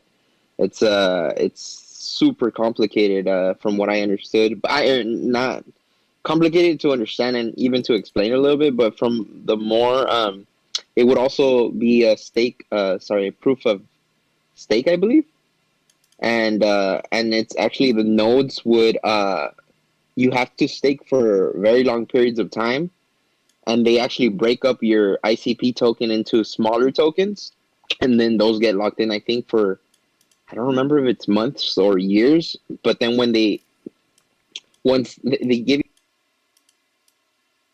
Yo, push to talk. Push to talk. Do you have push to talk here? Yeah, it's push. Well, you don't have to be push to talk. I don't. Maybe you do. I don't know. I still keep mine on all the time though. I haven't like changed my own settings. So, go ahead. I see. But yeah, so from what I understood, it gets locked in, and eventually some of the ICP tokens down the line will actually get burned, and it will actually be scarce. And at that point, once you have those other tokens that you get as rewards from staking, those will be the actual currency, and then you would be technically like a co-owner of the ICP Pro. Man, that sounds. I don't know enough to explain, but it's really complicated. It's so interesting though. Yeah, that sounds crazy. The reason I asked Pisket though is because not only because I saw it there on your trading view, but because you were talking earlier in Tame's stream about something regarding like you have a difficult time using certain exchanges because they block you in Libya, and I saw something earlier that was like regarding ICP. Basically saying that there's a way to use ICP to bypass like any KYC, and you could use like basically like a VPN. Also, making it where you don't have to use like a password or anything to use any service. It'll like allow you to use any service without a password and email verification, which is I don't know. I'd have to look more into it, but it seemed kind of crazy to me. Like, They will be able to do it by having me on their blockchain, so I'm basically verified in a way. Yeah, that makes sense. Yeah, I just thought it was interesting. I said something about it. I don't know if you heard me or somebody else caught your attention real quick, but yeah, I thought it was pretty interesting. Like, and I've also seen an article where it basically talks about ICP trying to take out Google and Amazon as like Amazon basically owns what we build network service like internet services on top of. They own pretty much the internet, really, in a way, and Google basically like is responsible for like data hoarding and their cloud service is like the biggest database in the world. So I just thought that was interesting that ICP is like actually trying to take those out. Wow. I think its all-time high was like $800. Is it really? Yeah, I think when it first came out, like its initial price was really high. I do remember that it like dropped significantly, like right when it got released on Coinbase, I believe. I thought it was Coinbase. But yeah. Anyways, so I have a article here from Ripple that I was reading, and then you got Charles or David Schwartz here that he speaks in an interview. I was going to maybe play a little bit of the interview and read the article for you guys just because I'm super interested in XRP and what Ripple's doing, because I don't think that they're very transparent and honest with people about what XRP is and how Ripple ties into it. They seem to want to like make people believe that XRP and Ripple are separate and that XRP is decentralized and permissionless, and I don't 100% agree with that. But let me read some of these chats real quick before we get in. I don't think we got too many more, just talking about Pisket, and Pisket's a legend. I heard it's decentralized. So yeah, yeah. They're also we love Biscuit. Soren Oh, here. thank you guys. I'm flattered. Bunch of 43s. The older Star Wars is better. I like 1 through 6. 1 through 6 are good for Star Wars. Like, I'm not a fan of the Disney takeover with, the Disney takeover of Star Wars has kind of ruined it for me. Honestly, Disney anything nowadays is like, I try and not be a part of that anymore. Like, it's kind of sad because I grew up with Disney and stuff, but yeah, unfortunately, that's just how it is. So, all right. Well, Yeah, dude, but just like those last 3 movies were just garbage compared to like the writing and directing of the others, and like just the storylines and the script and everything. I didn't dig it. But like the Mandalorian, they really recovered with that one, man. The Mandalorian is pretty good. I heard it was good, yeah. Because I say the same thing. I've talked to people about it, and I don't like, I'll tell them I don't like the Star Wars movies, so I haven't watched The Mandalorian. But I've heard that The Mandalorian is much better, so I have to check it out. But I'm going to go ahead and read this, and then we can watch some of this video, and then we can just kind of chill for a little bit afterwards. I'll take some questions from you guys in chat if you want specific things talked about. But yeah, I just wanted to get through this article real quick. So Ripple Chief Technology Officer David Schwartz proposed introducing federated sidechains to enable implementation of smart contracts adjacent to the XRP ledger. So I thought this was really, really interesting. This means that they would basically like offload information from the XRP ledger onto sidechains to make it compatible with legacy banking and financial systems. So they're basically talking about a way to connect XRP directly to like legacy financial systems, giving like full autonomy to like federal banks of particular countries, whoever would want to like opt into this. So basically it's just a way for like XRP to be adopted by the legacy financial system and not change anything. Government would still maintain full control over currency and like how XRP is transacted. It would give governments like an easy way to basically keep track of everything happening on XRP ledgers. So like if they talk about XRP being decentralized and all this stuff, well, if they do this, it's literally just going to replace the dollar as is, and we're not going to get any difference in the way that we transact, other than it'll be like fully digital if it's not already, but it'll be on the XRP ledger, which is like more efficient, I believe, in the way it's stored. But yeah, I mean, this basically means that like legacy financial systems would just adopt XRP, and I don't know, it's not sounding good. It's exactly why people call it the bank coin, because like this, if they do this, it's literally the bank coin. Ripple has resisted smart contracts capabilities because of the risk of compromising the focus on payments, Schwartz wrote. So looks like they've resisted smart contract capabilities, but they're being pressured into enabling smart contracts on the XRP ledger, which they have to, because everything is going to run on smart contracts in the near future. Like that's why I talk about Chainlink. I just think it's inevitable. NFTs and smart contracts. NFTs will bring people into blockchain, I believe, but like the smart contracts are going to be first. I think everyone's going to start using them. Demand, however, had increased with the growth of decentralized finance, so the demand for smart contracts, yep. Federated sidechains for the XRP ledger would enable developers to implement native smart contracts that interact with XRP and the XRP ledger while keeping the ledger lean and efficient. They would allow for more specialized projects to be built using Ripple's functionality without compromising the security of efficiency on the ledger, because they would be built on sidechains acting as their own blockchains. So all this would do, just to recap, and then we'll watch some of the video, is it would give current legacy financial systems the ability to create their own side chains and create their own smart contracts on the XRP ledger. So this would basically give more power to the banks. And yep, I don't like that. Now we're going to listen to this guy talk a little bit. As to SEC documents related to Bitcoin. Oh, nice. My bad. Ether as regulators. Real quick, I just wanted to mention at one point in time, he is questioned by this guy about why Ripple holds a large portion of XRP. He doesn't even mention the escrow or like the controlled release of XRP. He just basically, I don't know, he does not answer the question very good. That's kind of what the point I want to get to here, and then we'll go to the next portion where we'll read your guys' questions and stuff and just chill for a little bit. But yeah, that's really, I just want you guys to hear that answer because, I don't know, I just think the Ripple's shady. Decided they were commodities and not securities. And this as the SEC investigates Ripple Labs for issuing XRP as illegal securities. Our first guest, as you mentioned, Lawrence, is one of the original architects of the XRP ledger, the cryptocurrency used in Ripple Labs' payments network.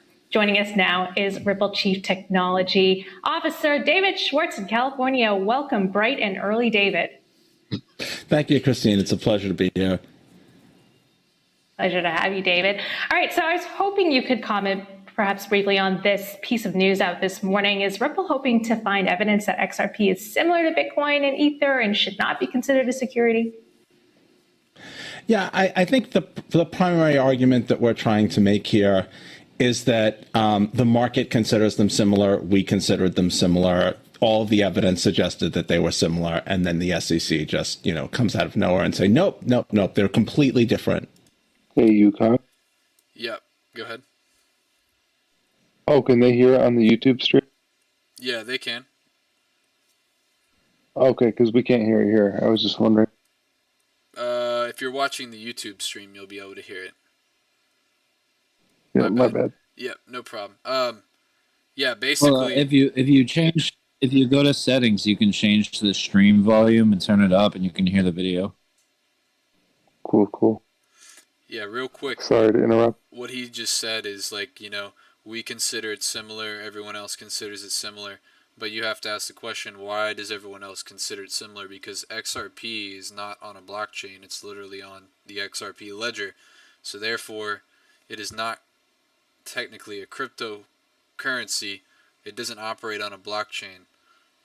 What it does have that's similar is like a node operating system that verifies transactions, but there's no incentive for those node operators to, verify correctly. So it's similar, but it's not the same, and that's why the SEC has declared it a security instead. But, they're trying to weasel their way around it, but we'll listen to them. Mm-hmm. XRP is also having a down day today, but overall it's been on a strong winning streak, touching a 2-month price high in the wake of an altcoin rally, completely recouping losses from the SEC's lawsuit against Ripple Labs late last year, and then some. What's driving this XRP rally? It's always hard to tell. You can always come up with an explanation for a piece of news after it happens. But, if it didn't happen and it was way down, I could come up with an explanation. So I'm very hesitant to give much confidence to sort of descriptions of what happened after the fact.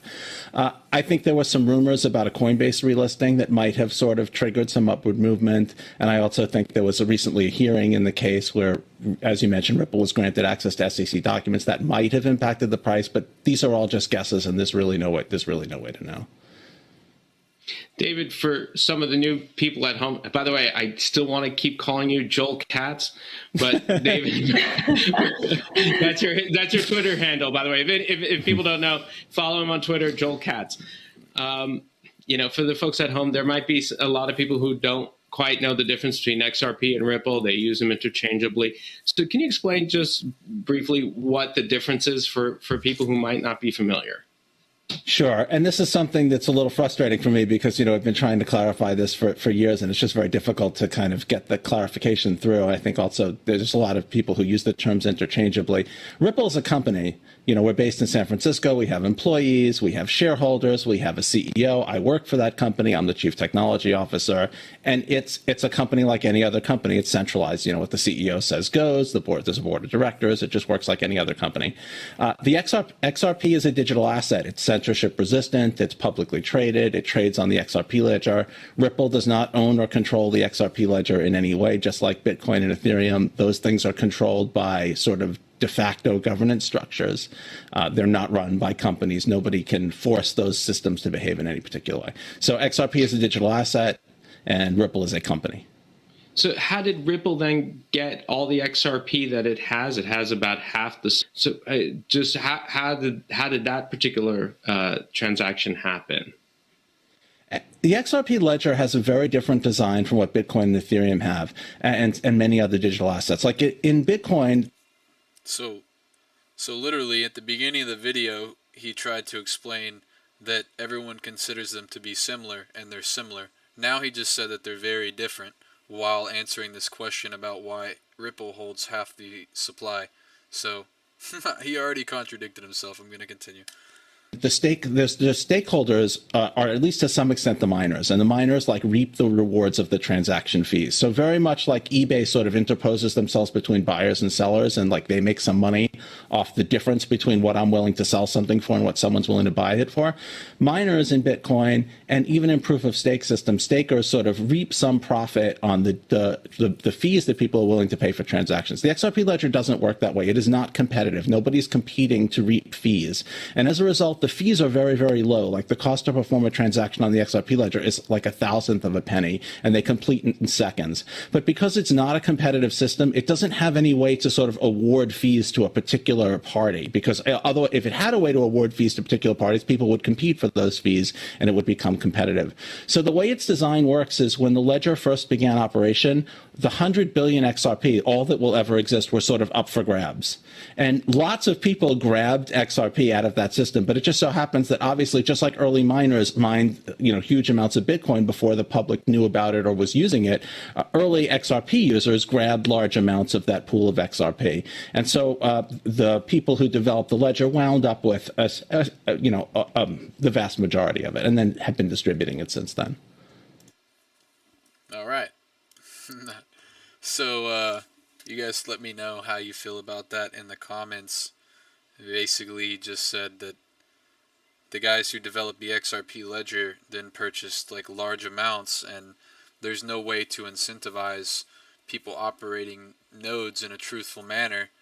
So who incentivizes node operators? Well, I'd assume that the people with the most amount of like capital would be, able to pay off node operators to do whatever they want. I'm not saying that that's like something that they would do, but it's definitely potentially something that could happen. And if there's no incentivization of like running the node in the correct way without like, letting false transactions go, then, they can basically, I don't know, it's just shady to me. And you could see, like, in my opinion, the way he answered the question was not like you could tell that he like wasn't telling the truth fully. I don't know. In my opinion, I think there towards the end he kind of like didn't have an answer to give. So anyways, that's my XRP thing. I'm just gonna read some of these real quick and then we can just chill, guys. I just wanted to share that with you. I'm not saying don't buy XRP. I'm just saying be wary. Like my job on this channel, really why I made it, is to educate people on cryptocurrency so that like we can not get wrecked by the technology moving into the future, because there's like a huge possibility that we will get wrecked because this technology has the potential to like be very not good for the common man. And so, just watch out for stuff like this. Keep your eyes open because I don't know, just there's shady characters out there. Anyways, why don't I have a super chat? I think to get a super chat function, I have to have a certain amount of watch time hours, I believe, is why I cannot do super chats. So if you want to donate, all the ways that you can donate to me are in my YouTube description. And then if you do donate and you're not in the Discord already, send me a receipt of that donation and I will link you into the Discord. My Discord name is also in the description. And somebody said they sent me a message on Discord. I'll check that now. Sound, I hope you found ASAPSQ. Okay? I think that's Spanish. Yeah, your sound, you could just turn it up. And then, let's see. Yep, we were definitely live with the Ripple CTO for sure. I just dumped the entire bag. Alan Howerton, man. I didn't dump the entire bag. I actually have some XRP and I think it's a good investment. What's up, Chemical? The entire bag? Yeah, dude, the entire bag, The really. entire bag. Not the entire bag.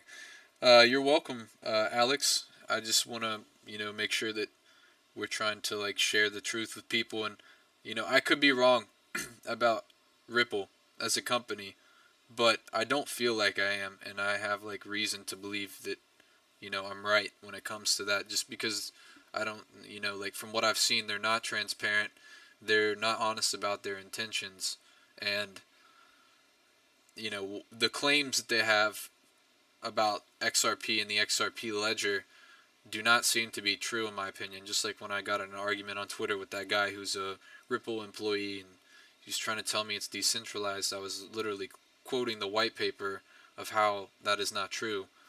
And I don't know, it just seems like they're lying to people. In my opinion, I could be wrong, and I'm going to continue to do research. But anyways, guys, if you would like to, go ahead, and if you guys are in my Discord chat or whatever, what would you guys like to talk about for the last maybe 15, 30 minutes? For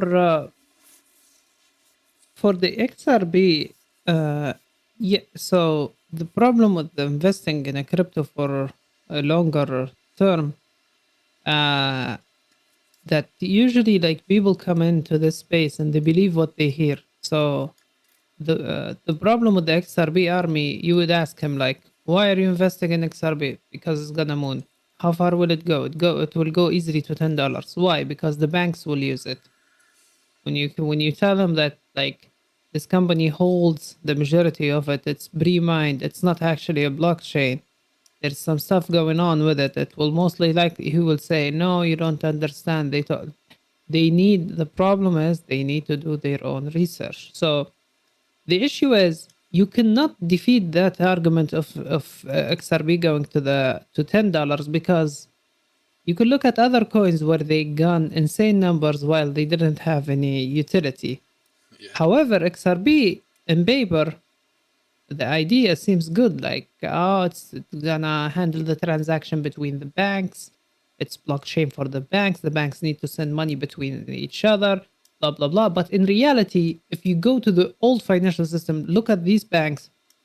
If they're gonna use some blockchain to transfer funds between them, they will use their own technology. They will not refer to an external company. So they'll be like, oh no, but Ripple is a company that is dealing with banks already. They're dealing with banks, not with the XRB project or token. The issue is, obviously, when you invest in something, you need to make sure that nobody is holding the majority of that coin. Because I give you an example. For Litecoin, Charlie Lee, the CEO, one day he dumped the entire bag. It was massive. It affected LTC badly. I can name other projects that have done the same, where the people who pre-mined or mined early dumped on the people who bought late. So you don't want to be like that with XRB. And actually, it happened in a way because people bought at, I think, at $2 or $3, and they got dumped on all the way to like 25 cents. Ouch. Now that they got some relief and and $1, now they're selling the same thing where XRB is gonna moon, is gonna be $10. In crypto, anything could go to $10, yes. But when you want to invest your money for a long-term project, you need to make sure that project is good. The people behind it, the devs, the team, the vision, you need to believe that this thing is good. Like, I give you an example. I like Matic. It proved itself with the fees problem. Ethereum smart contract, BNB, the Binance system, ecosystem, Dogecoin, the meme community. You need to have like something, But XRB, the problem is with the company. The company itself is shady, and the company is like, no, XRB is separate. It runs on its own, but we hold the majority, and we're not gonna tell you why.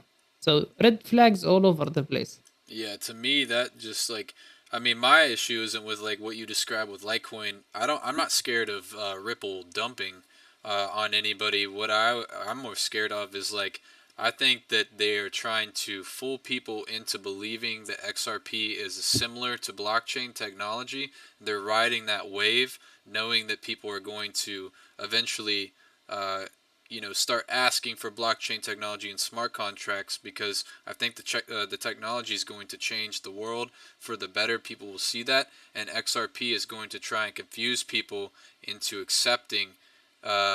I think it was made for the banks, so that the banks could say, hey, we're just going to actually adopt XRP. It's a blockchain, it's a crypto, and people were going to buy into it.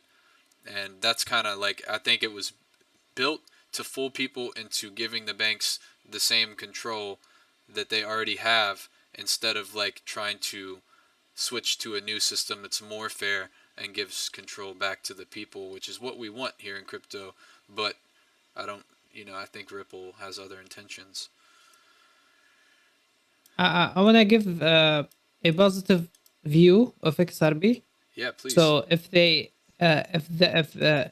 if they manage to convince MoneyGram and Western Union to use that technology underline, that means you as a regular person who's trying to deal with the banks with your crypto and they're holding you back, but at the end of the day, if MoneyGram is accepting XRP, and that bank in an indirect way is now accepting XRP, so you can always convert that Bitcoin or Litecoin or Ethereum or Dogecoin into XRP and use them bank services.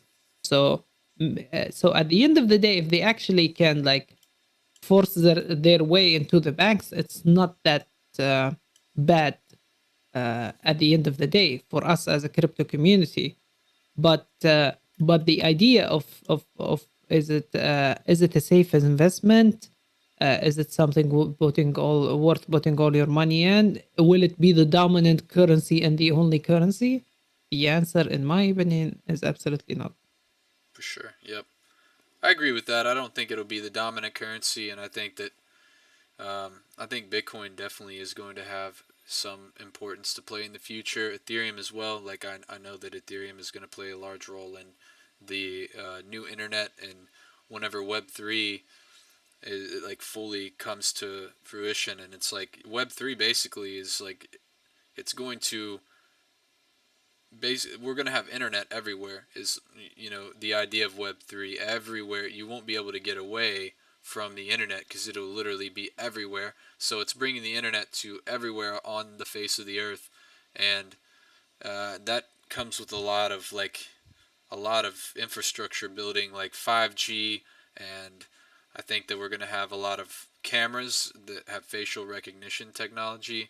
Hopefully it's not used for malicious intent or anything like that, but I don't know. I just think that the world's going to change, and I think that XRP has the potential, like if people unknowingly buy into it, which I believe that it's pretty much going to happen anyways, but I think people are going to buy into it and accept it, and I don't know. I think with smart contracts and Web3, just in my personal opinion, and it's a little tinfoil hatty, but I think that smart contracts along with Web3 give the potential to like big government, like central government, especially if you're talking like a world government. It gives them the ability to cut people off from the ability, like they won't be able to buy and sell based on a social credit score, and I think XRP is going to have a large role to play in that. So I don't know. It's a little tinfoil hat, but that's just the power of this technology. Like there's always a good and a bad side to every technology, and that's just where I see like it could be used in a bad way by people with large amounts of money and large amounts of power, and if we're not careful, we're going to basically buy into it, because who educates us right now? The centralized government we have in the United States educates people in the United States, and they've educated us to be part of the system, to basically, ensure that the dollar survives. So, I don't know. It's a little tinfoil hatty, but that's just my opinion, and that's why I have an issue with XRP. Speaking of conspiracy theories, I've been trying to match these timelines, but I think the scale is messed up on the GME, because I think most of my trading view setup is based on crypto. But if you could look at my stream, with the total market cap, I was saying, oh guys, they're gonna sell their Bitcoin to bump either AMC or GME tomorrow, especially GME because it's in a setup where it wants to bump. And the only like visible thing that I can see is within the 4 hours for both of them. So if you look here on the like 7th of June around 12 a.m. There is of the bump on GME. This is GME USDT based on Bittrex. It basically follows the stock market, but just for comparison. So as soon as we started bumping, if you can see, like when I move, it moves on the other chart as well. I see. Look at this. Yeah. The higher GME went, the more total cap we were losing. We're losing. Yeah. We're losing. And then guess what? Guess what? When we topped here and we got rejected at 243, this is USDT, by the way. We got rejected. Guess what? We bottomed. That's crazy. On the market cap. Yeah, and then we had some relief, and these candles did not. So now that the aftermarket is showing some bullish sign with going like 311 and maybe even more, I think that will push us down, push us down again. If I am correct that these guys are selling crypto, or the market money is selling crypto to bump GME to infinity and beyond. Basically because you have the hedge covering the shorts, the apes wants to pump it, just smart money following the market. So I don't know, I'm gonna keep an eye on this and see if it will match even like tomorrow or something. Yeah, that's good. No, pues good. I had the same theory that they were using it to bump up AMC and GME crypto. They were pulling out of their crypto and putting it into AMC, and then because I mean, that's what I'm doing. I have some AMC, and I'm planning to sell my AMC eventually and put it straight into crypto right after. Yeah, and when you think about it, like I was like, okay, the Elon Musk thing happened, the conference happened, the China FUD happened.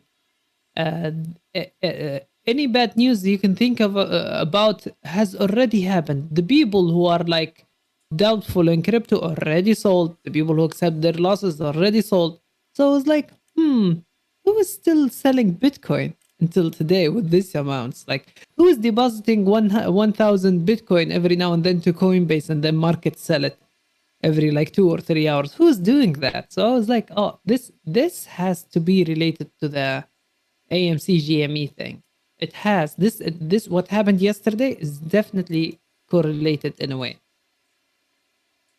Yeah, for sure. I wouldn't doubt it. I wouldn't doubt that manipulation that happened with Bitcoin overall might be a lot of the hedge funds coming together and calling in their friends, and hey, help us. We need this overall capital to fight this, and maybe eventually go back into crypto or Bitcoin, because all the FUD that's going on, it's kind of suspicious. Yeah, even if I was like an American whale, okay, I am a smart trader. I am a whale. I have like 10K worth of Bitcoin, and I know for sure that Bitcoin is in a downtrend. And if I sell some, I would definitely buy it for cheaper because TA says so, FUD says so, everything. And I see the potential that I can buy, and I see the movement and trend that I can buy a stock at $22 and sell it at $32. I would definitely sell my Bitcoin for that ride. And then after I'm done with it, I buy back my Bitcoin with a cheaper price. Yeah, I definitely think that there's a huge correlation between GameStop and it's not even just GameStop. Like from sitting in Tame's Discord I'm not like a stock person, but there's more stocks, like AMC, and then they said that they were shorting Blockbuster, and there's a bunch of them that have been shorting or been shorted for a long time, and I don't know what that means exactly. In my mind, I kind of compare it to 2008. It's just another way for people to manipulate the financial system. It should be illegal, and it's going to like hurt a lot of people. Potentially that have nothing to do with crypto or the stock market. But yet the Fed's already doing that anyways. I mean, really, by just printing off massive amounts of money, they could possibly be involved. So I don't know. It's a big rabbit hole to go down, really, whenever you're talking about that stuff. But yeah, I definitely think there's a huge correlation. If you keep us updated, Pisket, if you watch the charts and it continues to correlate like that, please post, please share. Much appreciated. Yeah, I will try to keep an eye on it. By the way, on the 5 minutes for the coin market cap, we bottomed at the volume history profile, and it's also so I went crazy with the market cap and I did some Fibonacci levels, and we touched we're almost at a Fibonacci level, and we bottomed at a history profile. So what I'm saying in simple terms, we found support on the market cap. So according to what I have been observing, I was able to long this, sell this. I might gain some courage and long some alts right now in order to target the 1.5 trillion. If this does not dip on me, because if it dip, it will go down all the way here. Yeah, that's the 30K, maybe potentially more dip right there, right? If it goes down. Yeah. Yeah. Yeah, that will definitely stop at 30K. Yep. Yep. I think that's kind of what I was thinking, is we'd bounce off 30K eventually and potentially wick below. I mean, if it's like a steep enough drop, I think maybe we could break through for a short period of time and Granddaddy long the leg down below 30K, but it get bought up really fast and then we get shot up above again. But yeah, I think we could definitely hit 30K. I have right now another go ahead. No, I'm sorry. Another stock that was heavily shorted that's seen a lot of action as of late out of my home state of Tennessee is CLOV, or Clover. Check it out. Thanks for that. Yeah, right now on my 5-minute chart for Bitcoin, I have this little resistance that we definitely did bounce off twice. It was I believe the 50-day on the 1 hour is what we were hitting, and so I scaled into my 5-minute after I put a line, and we're also on this trend line right here, so I think we're about to break it and fall a little bit farther. Let's see. We have a support right here. For anybody who's in the YouTube chat, if you want to join the Discord, you'd be able to see Pisket's stream or anybody else in here that would be sharing their screen and talking. I can't stream their screen, I believe. Maybe I can actually. If I do a browser, I tried to do my data list thing, it wouldn't let me, so I can try it next time. But yeah, if you want to join the Discord, that would allow you to see the stream. But yep, I have us right now on this resistance at 325. It looks like, yep, here we go. So this is probably going to be a decent dip right here, I think. Let's see, at least down to the lower 32.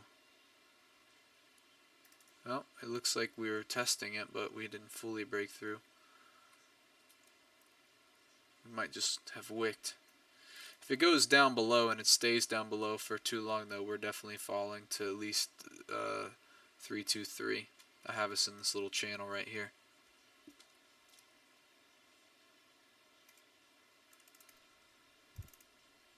So would it be a safe assumption to say the general consensus for Dogecoin outlook for long term is bullish, but temporarily we're in a bearish sort of trend? Yeah, I think that's kind of the idea, is that for the entire crypto market really, is that yeah, we are currently in a, I don't want to say we're in a bear market, we're in between. So we're not in a bull market anymore because we're underneath the 200-day moving average on the 4-hour, or on the daily, I think actually. Let's see. So yeah, we've fallen below the 200 on the daily, and this is one of the worst charts I've ever seen. This just looks bad. I mean, we're about to get a death cross on the daily, and we could not get above the 200. We tried 1, 2, 3, 4, 4 days in a row we touched it. This time, this last high that we had, which was a lower high overall, even though on the daily it's just wicks. But yeah, we didn't even get up to test that 200. And yeah, I think like 30K is a really strong support level. Like Pisket was talking about, we hit 30K and bounce. I agree, but I think we could still fall below it, at least wick. But I just think there's too many people waiting to buy Bitcoin underneath 30K that if it ever did, it would like really get bought back up so fast and shoot us up above 30,000 real quick. So I think that we're probably going to sit around 30K for a while, in between 30 and 35. And I don't know, by the end of the year I see us starting to like work our way back up, potentially to like the 50K range. Maybe by October we might be halfway there or there already. And then maybe by like December, January-ish, maybe we'd be back at our previous all-time high of 60K, working our way up to like, you know, start the new bull run. Somebody mentioned 2 years. That seems like really far-fetched to me with like how things speed up over time and where we're at. The 2 years he was talking about, where he sees the market cap total in 2 years. He didn't. I don't think he meant like.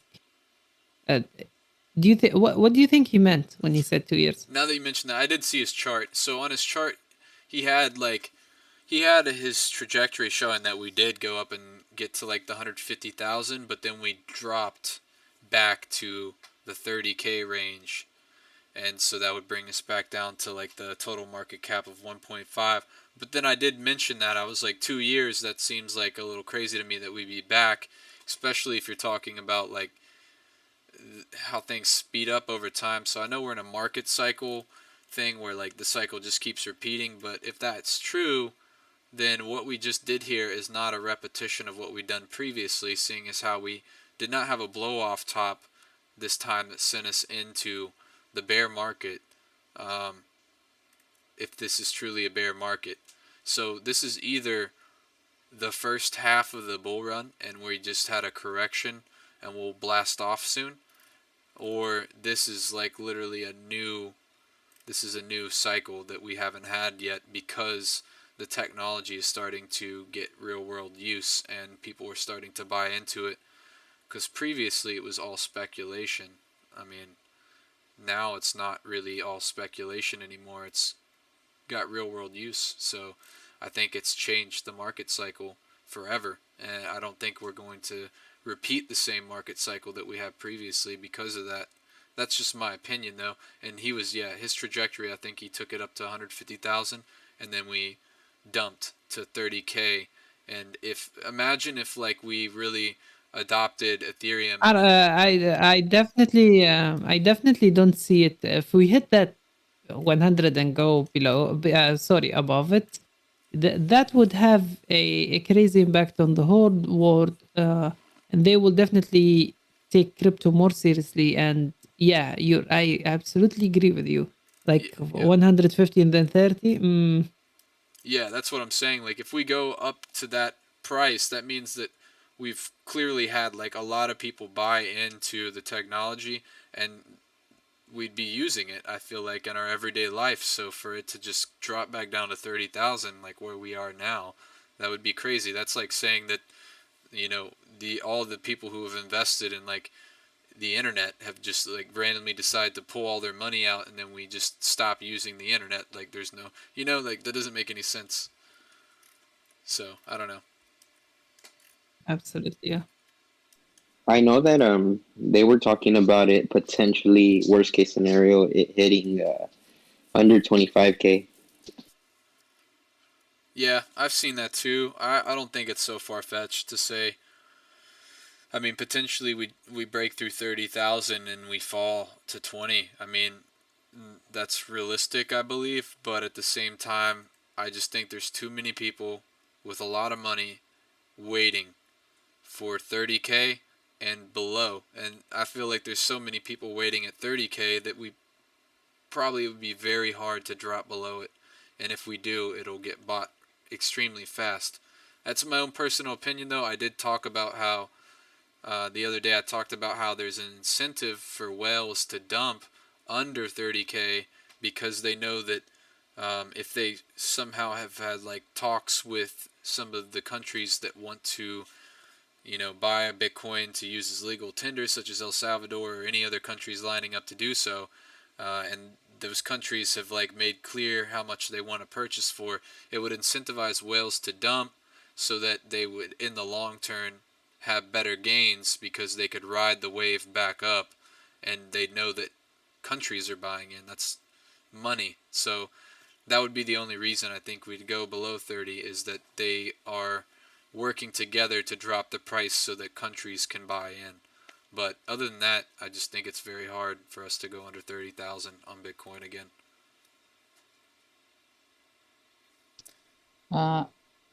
Yukon, Yes. my name is Carla. I'm so proud to be with you and your Discord and YouTube. Yeah, thank you. I'm glad to have you here. Welcome, Carla. Yeah. Welcome.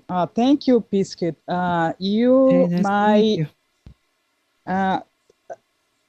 in 2 months, I learned with you guys because I've been listening every day, and I start to reading charts to follow you guys, what you guys talking about, and I love to be in Discord. And the first time I'm talking, I don't speak very well English. I'm Brazilian. I speak Portuguese. It's my native language. I'm trying so hard, and I want to ask a question about what do you guys think about the project on Theta and X Fuel? Okay, you said go ahead. Theta? I think No, just wondering the project name. Yeah, what's the name again? You sent me a message earlier, I think, right? Yes, I sent to you a message on early morning. Theta, Theta, and X, Fuel, X Fuel and Theta. Okay. Yeah, you mentioned, let's see, so Theta Fuel? Yeah, T I Fuel. would like to know, yeah, about Theta as well. I keep hearing about it, but I have no clue what it is. I looked at it very briefly one day. Let's pull it up real quick and let's see if I understand what it talks about, because sometimes I look at new technologies and stuff and I don't even know what the heck it says. So I have to then go do research and like learn definitions. So let me see. We'll pull it up here. I just want to address the chats real quick while I'm doing this. Got a couple people saying they're going to be joining the Discord. That's awesome, guys. Just make sure you message me whenever you're ready, and I'll link you in. And then, what do you think about Keep Network, Mimi? I will have to take a look at that. I can do that. I'm going to end the stream here shortly after I look at this Theta Fuel with Carla. But I'll look into that, and then I'll definitely talk about it next live stream. Let's see. We got Seth, will you please send me a link or something for Binance email? They have completely locked me out. I have, but wife is okay. For Binance email. So I have like a DM from Binance US help, but I'm not sure. I mean, I could possibly forward that to you. Other than that, though, you have to like basically take a number, and I've had issue with them. I've been locked out of Binance US now for a month and a half with like my money just sitting there, and I've tweeted at them several times, got an email. So I don't know, it's just Binance is difficult. Let's see, set the man, Yukon G, did everyone go from Thames? No, I'm still I still pop into Thames, like I still pop in there and I let people know, you know, some of the stuff I find, and yeah, we're still all part of Thames. I'm just trying to offer different different things here on my stream compared to Tames, where like he's trying to focus more on chart reading and they do stocks sometimes and stuff. I appreciate that stuff, but also I wanted to make a space where we can talk about other things, like really get into the technology, maybe speculate on conspiracies. Like, we don't even have to always talk about crypto. Like, I kind of want to just chill sometimes, you know, guys, and just ask people, get to know people, really. I mean, I'm sure there'll be plenty of time for that in streams in the future. So, but yeah, that's kind of what I'm trying to do here, and I'm glad that you guys are participating, like, for real. This is a solid stream. There's been like 40 people consistently, which is excellent, guys. Thank you so much. All right, so we're gonna go ahead and look at Theta real quick. I'm just gonna look at the coin market cap description of Theta. Let's see.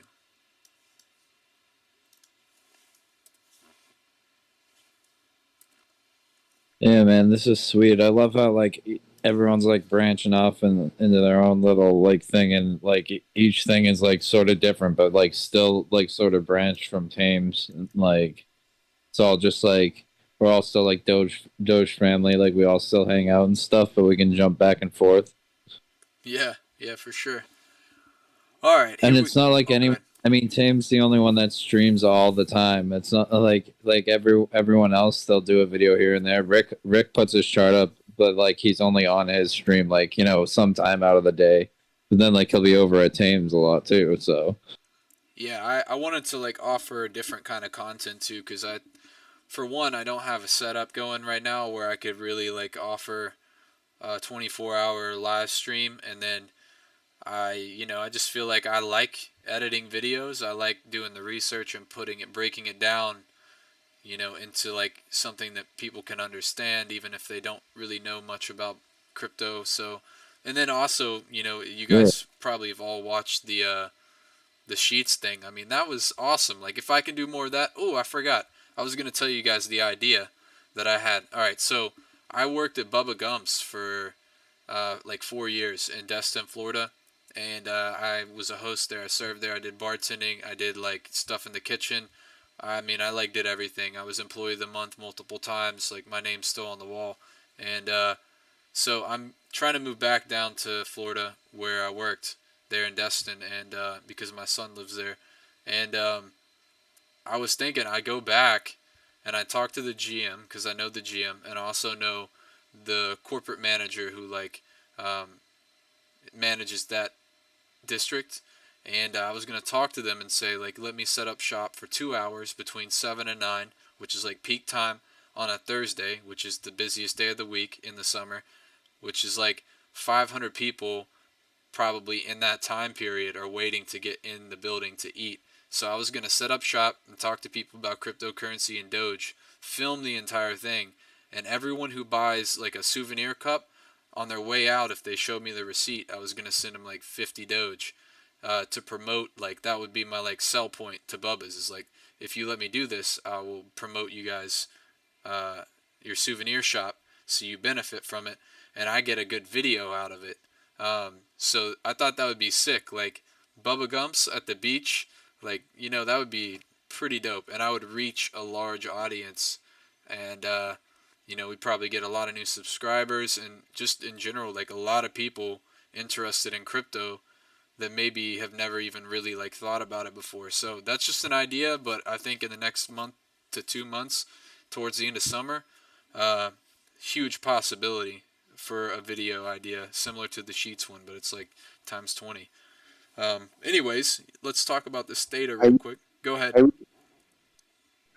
I really think that's a good idea, because I love Doge. It was my entrance to cryptocurrency. Because of it, I started doing all this research, and now I'm like super into it, and just have all these questions. And I love helping people, because I know everybody has the same questions I probably ask myself. And I'm glad you started this channel, because I think people could come here and learn about crypto a little bit more. Yeah, for sure. That would be the whole idea of it, is like, if I'm giving people Doge, then that means I'm going to have to like show them how to download the wallet. So I literally would be teaching people how to download a wallet so they can hold crypto, and while doing that I can teach people about the importance of crypto in like a lighthearted way. I don't have to delve into like the XRP conspiracy crap, but you know, it's using Doge. People like the meme, and I think it would benefit the channel, but it also benefit crypto, because I mean that's like literally 500 people who would be like there waiting to get in, and yeah, I mean I think it would be awesome. So I'm just gonna read about Theta real quick.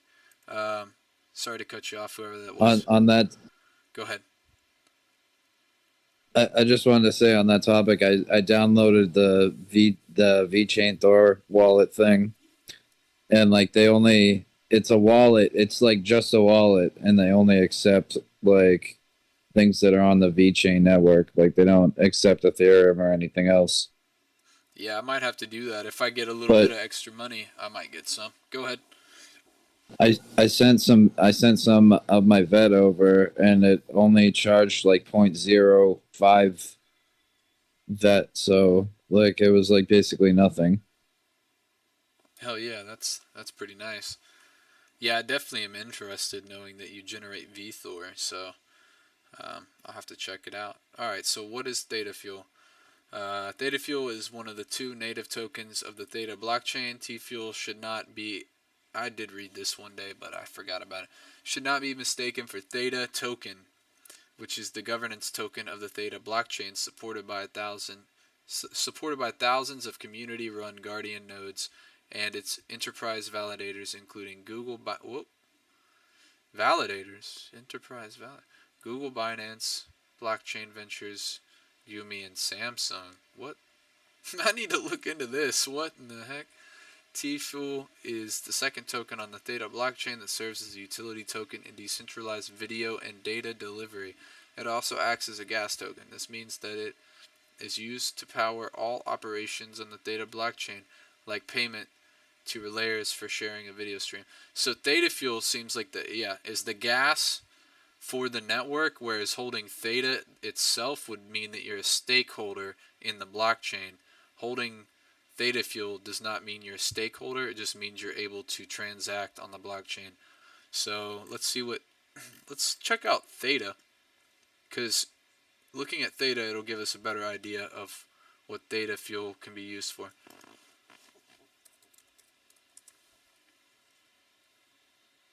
And honestly, like if you're going to hold Theta Fuel, if you're going to use their blockchain, you should probably invest in some Theta as well, because you would like to be a stakeholder, I'm assuming. Hey, Yukon. What's up? Yes, but they saying if you stake TFU, it's much value than Theta. Oh, okay. So you can stake it for more. Yeah, that could be possible. Let's read here about Theta real quick. So Theta is a blockchain-powered network purpose-built for video streaming. That's why they're partnered with Google and Samsung. And yeah, okay. Launched in March 2019, the Theta mainnet operates a decentralized network in which users share bandwidth and computing resources on a peer-to-peer basis. The project is advised by Steve Chen, co-founder of YouTube. Wow. And Justin Kan, co-founder of Twitch. Holy freaking crap, dude. Theta features its And they saying Tom Brady it's on the project. Tom Brady. Wow. All right. Theta features its own native cryptocurrency token. Yeah, let's look at what it makes. Theta's main business concept is a decentralized video streaming, data delivery, and edge computing, making it more efficient, cost-efficient, and fair for industry participants. The network runs on a native blockchain with 2 native tokens. We know about those. Powering the internal company. Theta's appeal is threefold. Viewers get rewarded with better quality streaming service. Content creators improve their earnings, and middlemen, video platforms, saving money on building infrastructure and increasing advertising subscription revenues. It's open source. Token holders receive governance power. Proof of stake. So it's proof of stake, open source. In addition, the video data and computing data caters to developers looking to launch decentralized applications on its fully featured Ethereum. So it's Ethereum virtual machine compatible, which is what basically processes smart contracts on Ethereum. This is why have I not looked at this? This is crazy. YouTube and Twitch. Yeah.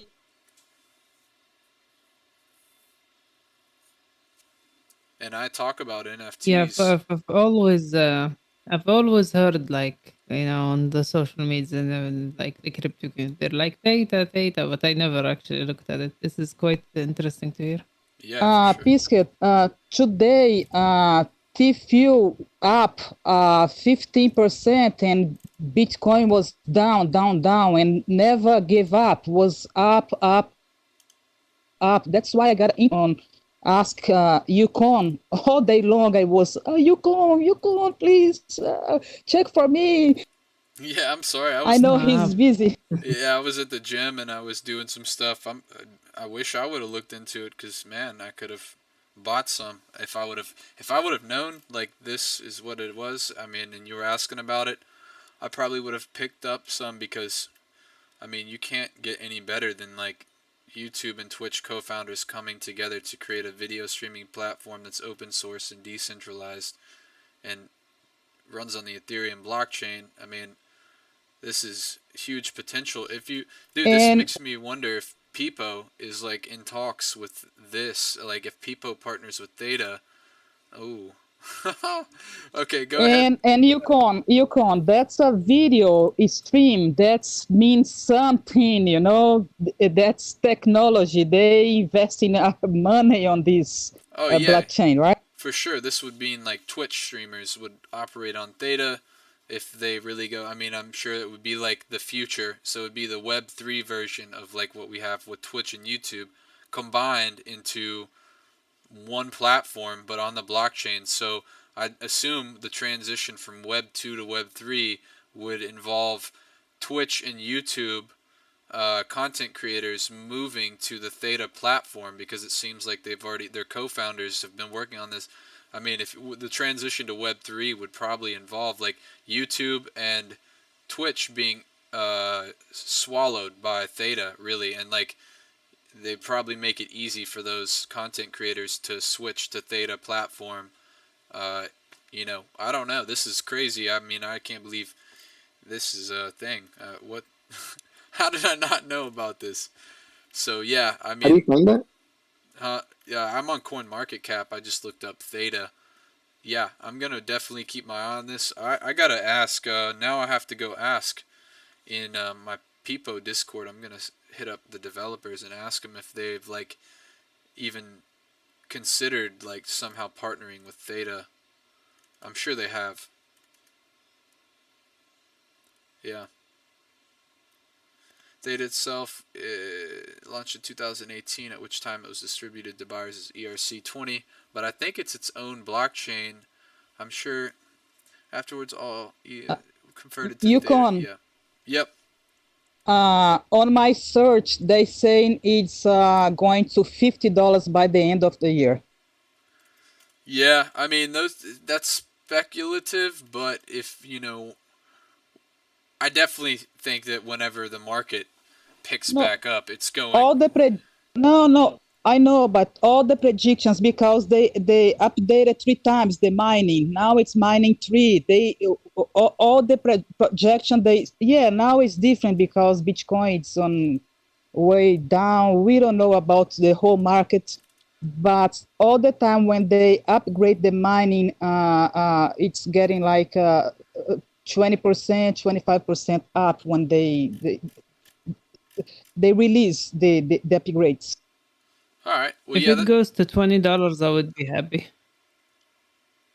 Yeah. Me too. I just want to ask you guys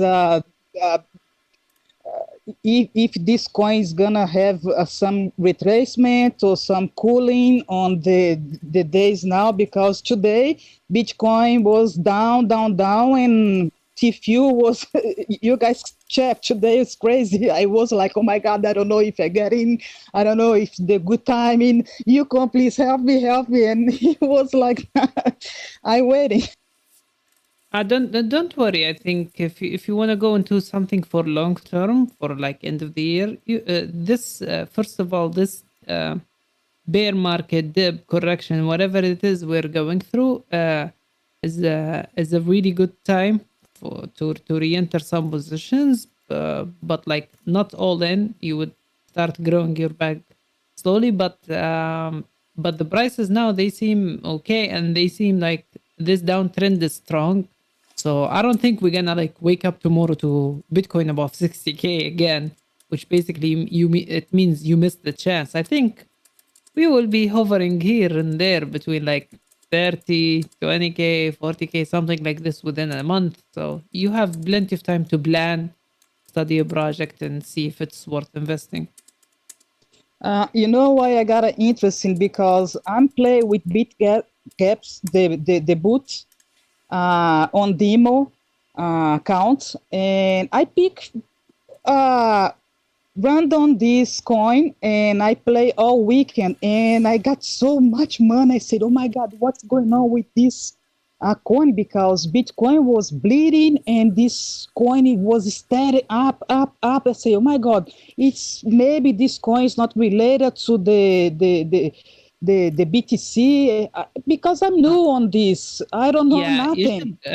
When you want to see if a crypto has detached from Bitcoin, go pull up the chart against Bitcoin. So there is a Theta BTC chart, and you should look at that, because maybe while Bitcoin was having a downtrend, that chart was having a breakout.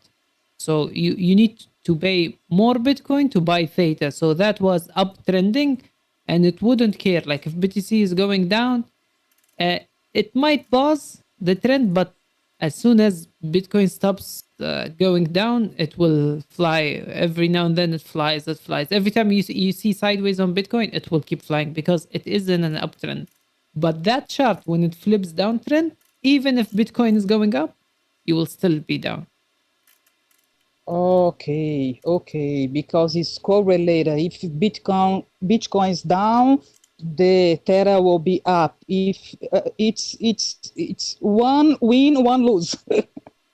Yeah, but it's not like one direction only. I think it shifts and changes. Oh, I see. Nice. My theory about the crypto market cap is working. I longed Matic just to experiment. I longed 500 Matic based on the bottom of this crypto market cap, and it's doing good. I'm near my target. What the hell? Nice. Biscuit.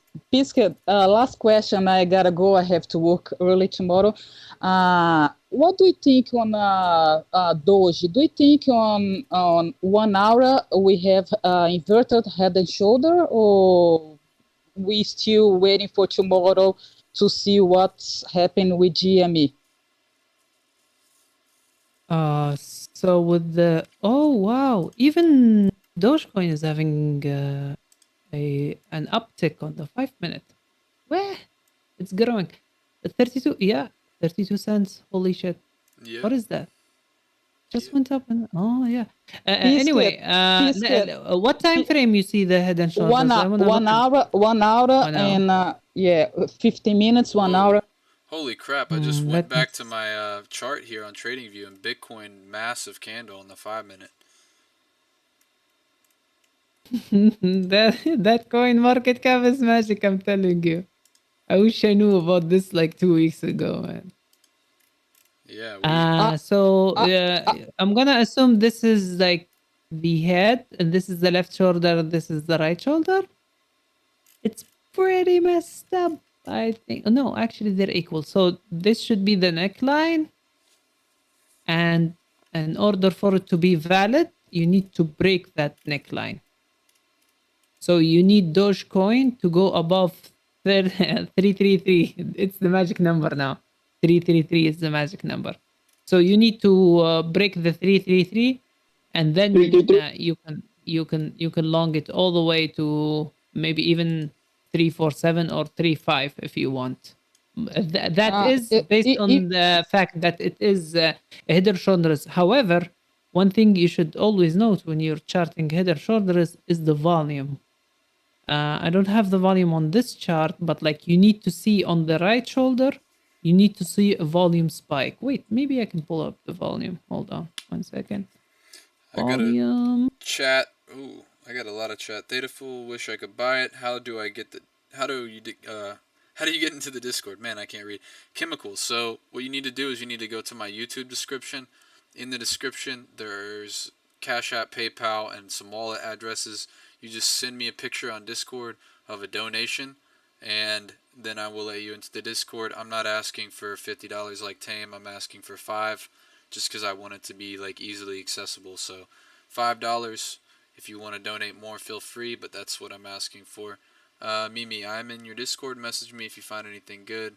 It did go up when everything took a dip, but Monday. Okay, so Yukon, I did research about where you can buy TFU. BitSmart. Gotcha. Yeah, you can get it on KuCoin as well. I got Jeffrey Hinson saying you don't understand KuCoin. I made a video on KuCoin, so go watch my video. It was I can tell you what it is right now, but I have a video on KuCoin desktop. So and I do a little bit of the app as well, and I show you guys here. You can actually see it in the stream. He said what? Here we go. Let me show you which one it is. So it is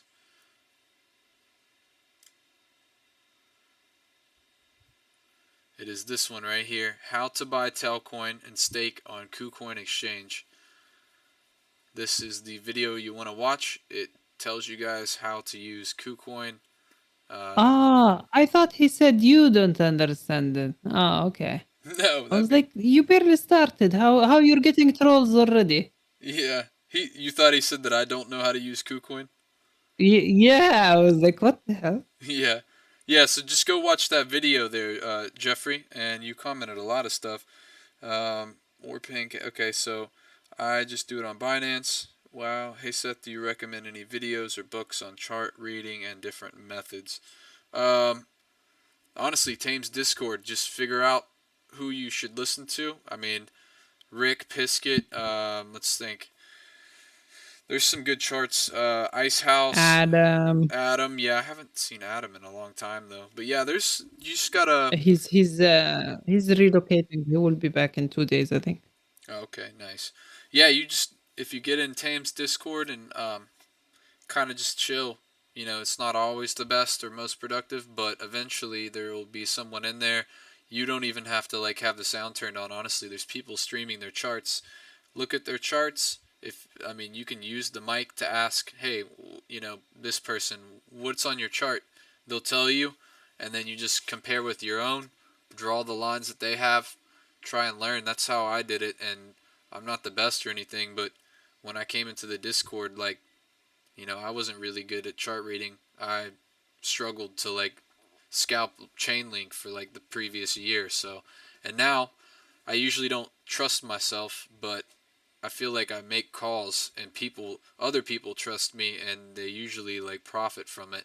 If I'm being honest, a lot of people make money off of things I say, but I don't make the money myself because I never trust my gut, I guess. I'll look at the chart and just like this, I mentioned earlier, I thought we were going to bounce up and try and go for a new higher high. Well, it looks like that's potentially what we're doing. We're getting rejected here, but yeah, just sit in Tame's Discord and you can learn charts there. And there's a guy, Ranar Tao, I think, on YouTube. I think I've heard that guy mentioned before.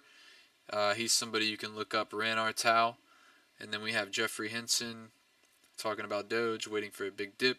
I will check it out. Adam is moving, setting up his internet. Yes. Yep, go check that video out, man. I just show you how to use KuCoin effectively. And, alright. I think somebody else is trying to say something. No? On the header shoulder is Carla. Yes. You see this volume? Are you watching here? You can see the volume. You need almost the same volume, or at least convincing volume on this shoulder. So you want to see some volume here. So Okay. far, we're getting that, but like you need to see something like this, and then something like this, and then something like this. Then this is definitely in a header shoulders, and you can like play it out. I don't know nothing, guys. I'm just learning every day with you because you guys are the professionals. What do I wouldn't call maybe I don't know me myself. I wouldn't. I'm far from professionals. I keep losing money. No, no, no, no, no. You are the best. You 80% correct all the time, Pisca. 80%. Mr. 80%. 80% up, right? Yeah, 80. Yeah, Yeah. I will get through it. I will manage to average at 60 probably. I'll be Uh, happy at 60. Pisca, what do you think about my theory? I don't know nothing. I just asking. If they pumping BTC and Doge to complete that daily charts because up on 30, maybe we try to reach 37.5 again, and after we get rejected and come to all way down. What do you think? Do you think it's possible, or we still looking for bearish, and no, because it's will cool down a little bit to come straight to the down. What do you think?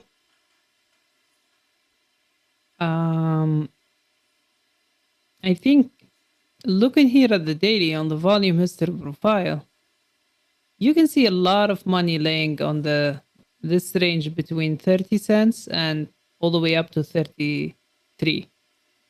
So this is a demand area. This is an area where a lot of people want to buy Doge. This is based on previous price action and volume. So what we were hoping for when we topped at 74, we were like, oh shit. If that area does not hold, we might go all the way down to 6 cents or something, or even 18 or something. I know, but it's not. Yeah, but it's getting like moments we going up and going down, and maybe this time.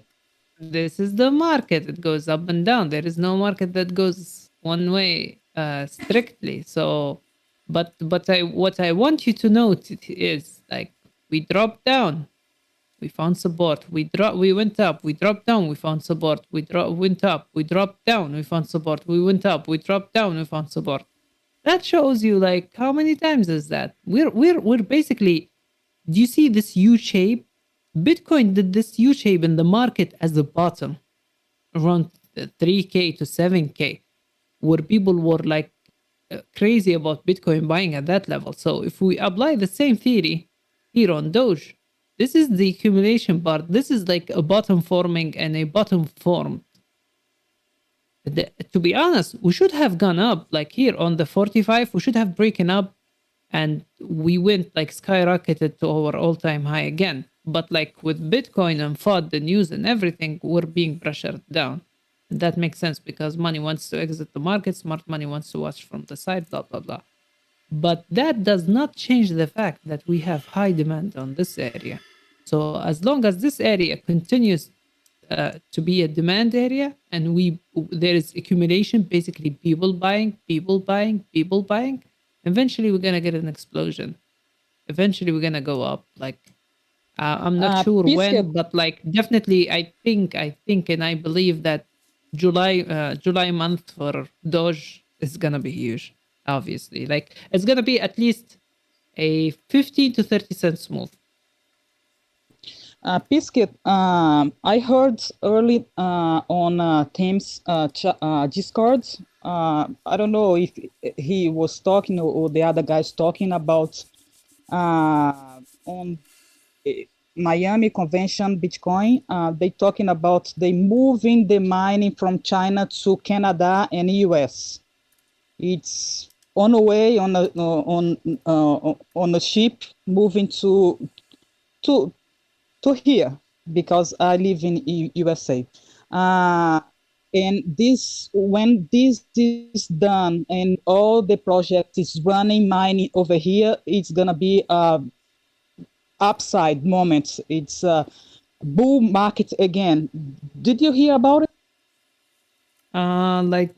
Projects wants to move in. So this happens every now and then. They were like, I think they were trying to move to Singapore or something, and then Malta, and then they said something about Dubai. Now Miami. Now El Salvador. This is because like crypto, they face issues with legality and taxes. So every time there's a convention and a government welcoming, they'll be saying, "Oh, we're gonna move there," but that does not necessarily it will actually happen. But until it happens, yeah, absolutely. If the Biden administration becomes friendly to crypto, but they're giving signs against it. But however, if they eventually like find a way to the states, like some of states are very friendly crypto and stuff, yeah, it will have a positive impact. But that does not necessarily mean that everyone will be buying crypto, because if you think what happened with Doge,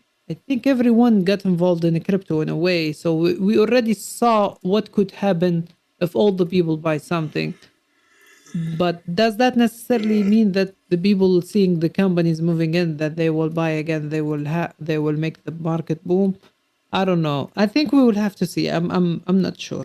I'm not sure, but I'm not leaning to it. Okay, thank you very much. I'm leaving, guys. Tomorrow it's a crazy day for me, and thank you for you guys. And Yukon, we together. Peacekeep, I think we together now. And thank you very much, guys. Yeah, no worries. Thank Have you. it easy, Carla. Yep. Have a good night. All right, guys. Well, I got 44 viewers. If you haven't already, hit that like button. Check out my Twitter as well. Go retweet my pinned tweet if you don't mind. And let me just one more second check these last messages. If you guys have any other questions, do it now, because I'm going to answer them real quick, and then I'm going to cut the live stream because I'm starting to like get really tired. So send those messages, guys, if you have any. Go ahead. Hit that subscribe button too. I'm gonna bounce off myself. I think I stayed online for too long. Thank you for having me. It was a pleasant. I will make sure to pop in now and then. For sure, Pisca. Thank you very much for being a part of the stream. To hang out. Yeah. Take care of Fatin G. She's a nice lady from Thames chat. Gotcha. I see her in the comments. Oh, yeah, okay. Take care of. Pisca keeps I me don't in know. with my If she donates, then let her. Yeah, gotcha. Hi. Real quick before Pisca picks up. Yeah, go ahead. I came today. I actually heard that Biden's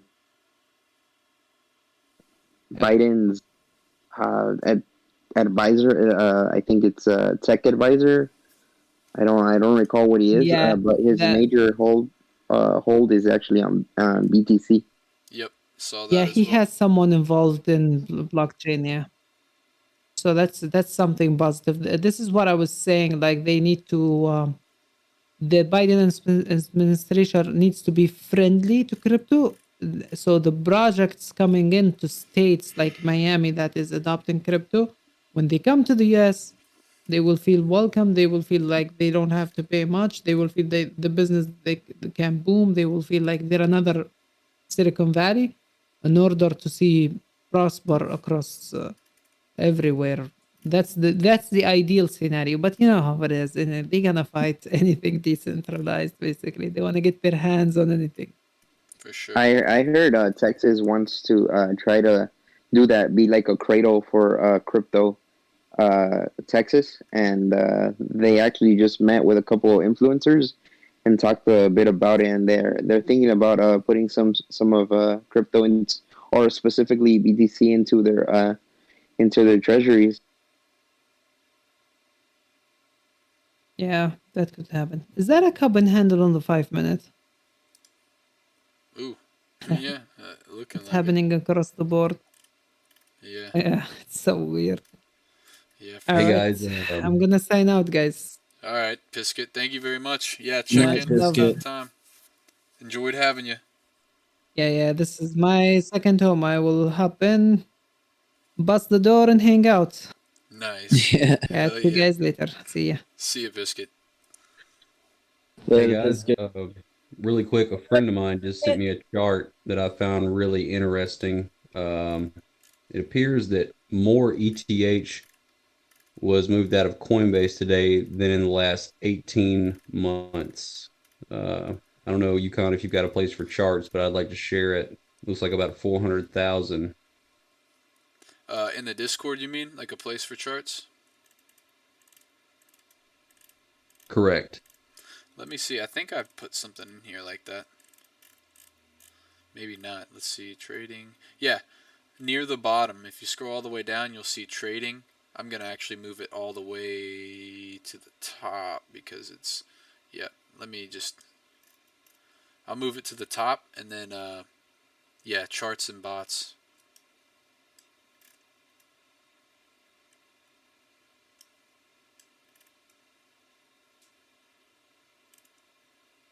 The hell?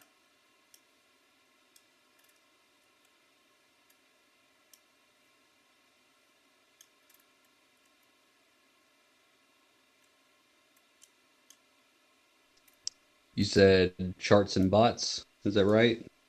Yeah, it's underneath trading and then charts and bots. I just moved it to the top underneath the voice channels. Yep. And as far as the chat goes, it doesn't look like anybody asked any questions other than Fatin J, which Pisket mentioned you.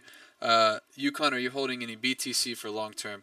So I'm not holding any Bitcoin, and I'm not really planning on holding any Bitcoin. That's just my own personal thing. Like I think that altcoins are much more valuable than Bitcoin, in my opinion. I'm not a Bitcoin maximalist. If anything, I understand the necessity of Bitcoin, and I understand that it plays a huge role and it's very important. But in the grand scheme of things, I think that Bitcoin will probably be somewhere in the top 10, possibly the top 20.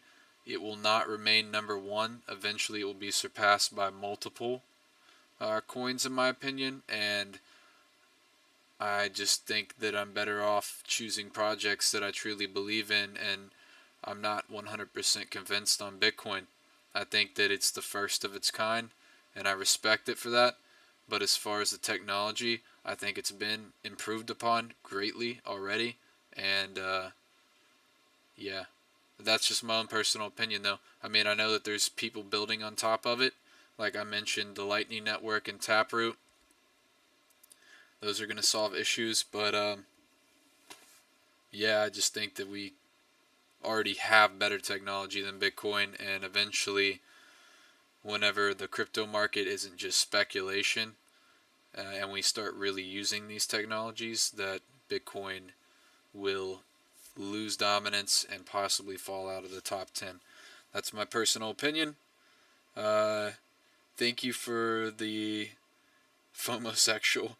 You rock, Yukon. Thank you for that, man. And you doing a live stream every night. Alan Howertown, no, I'm not doing a live stream every night. I'm going to probably do a live stream.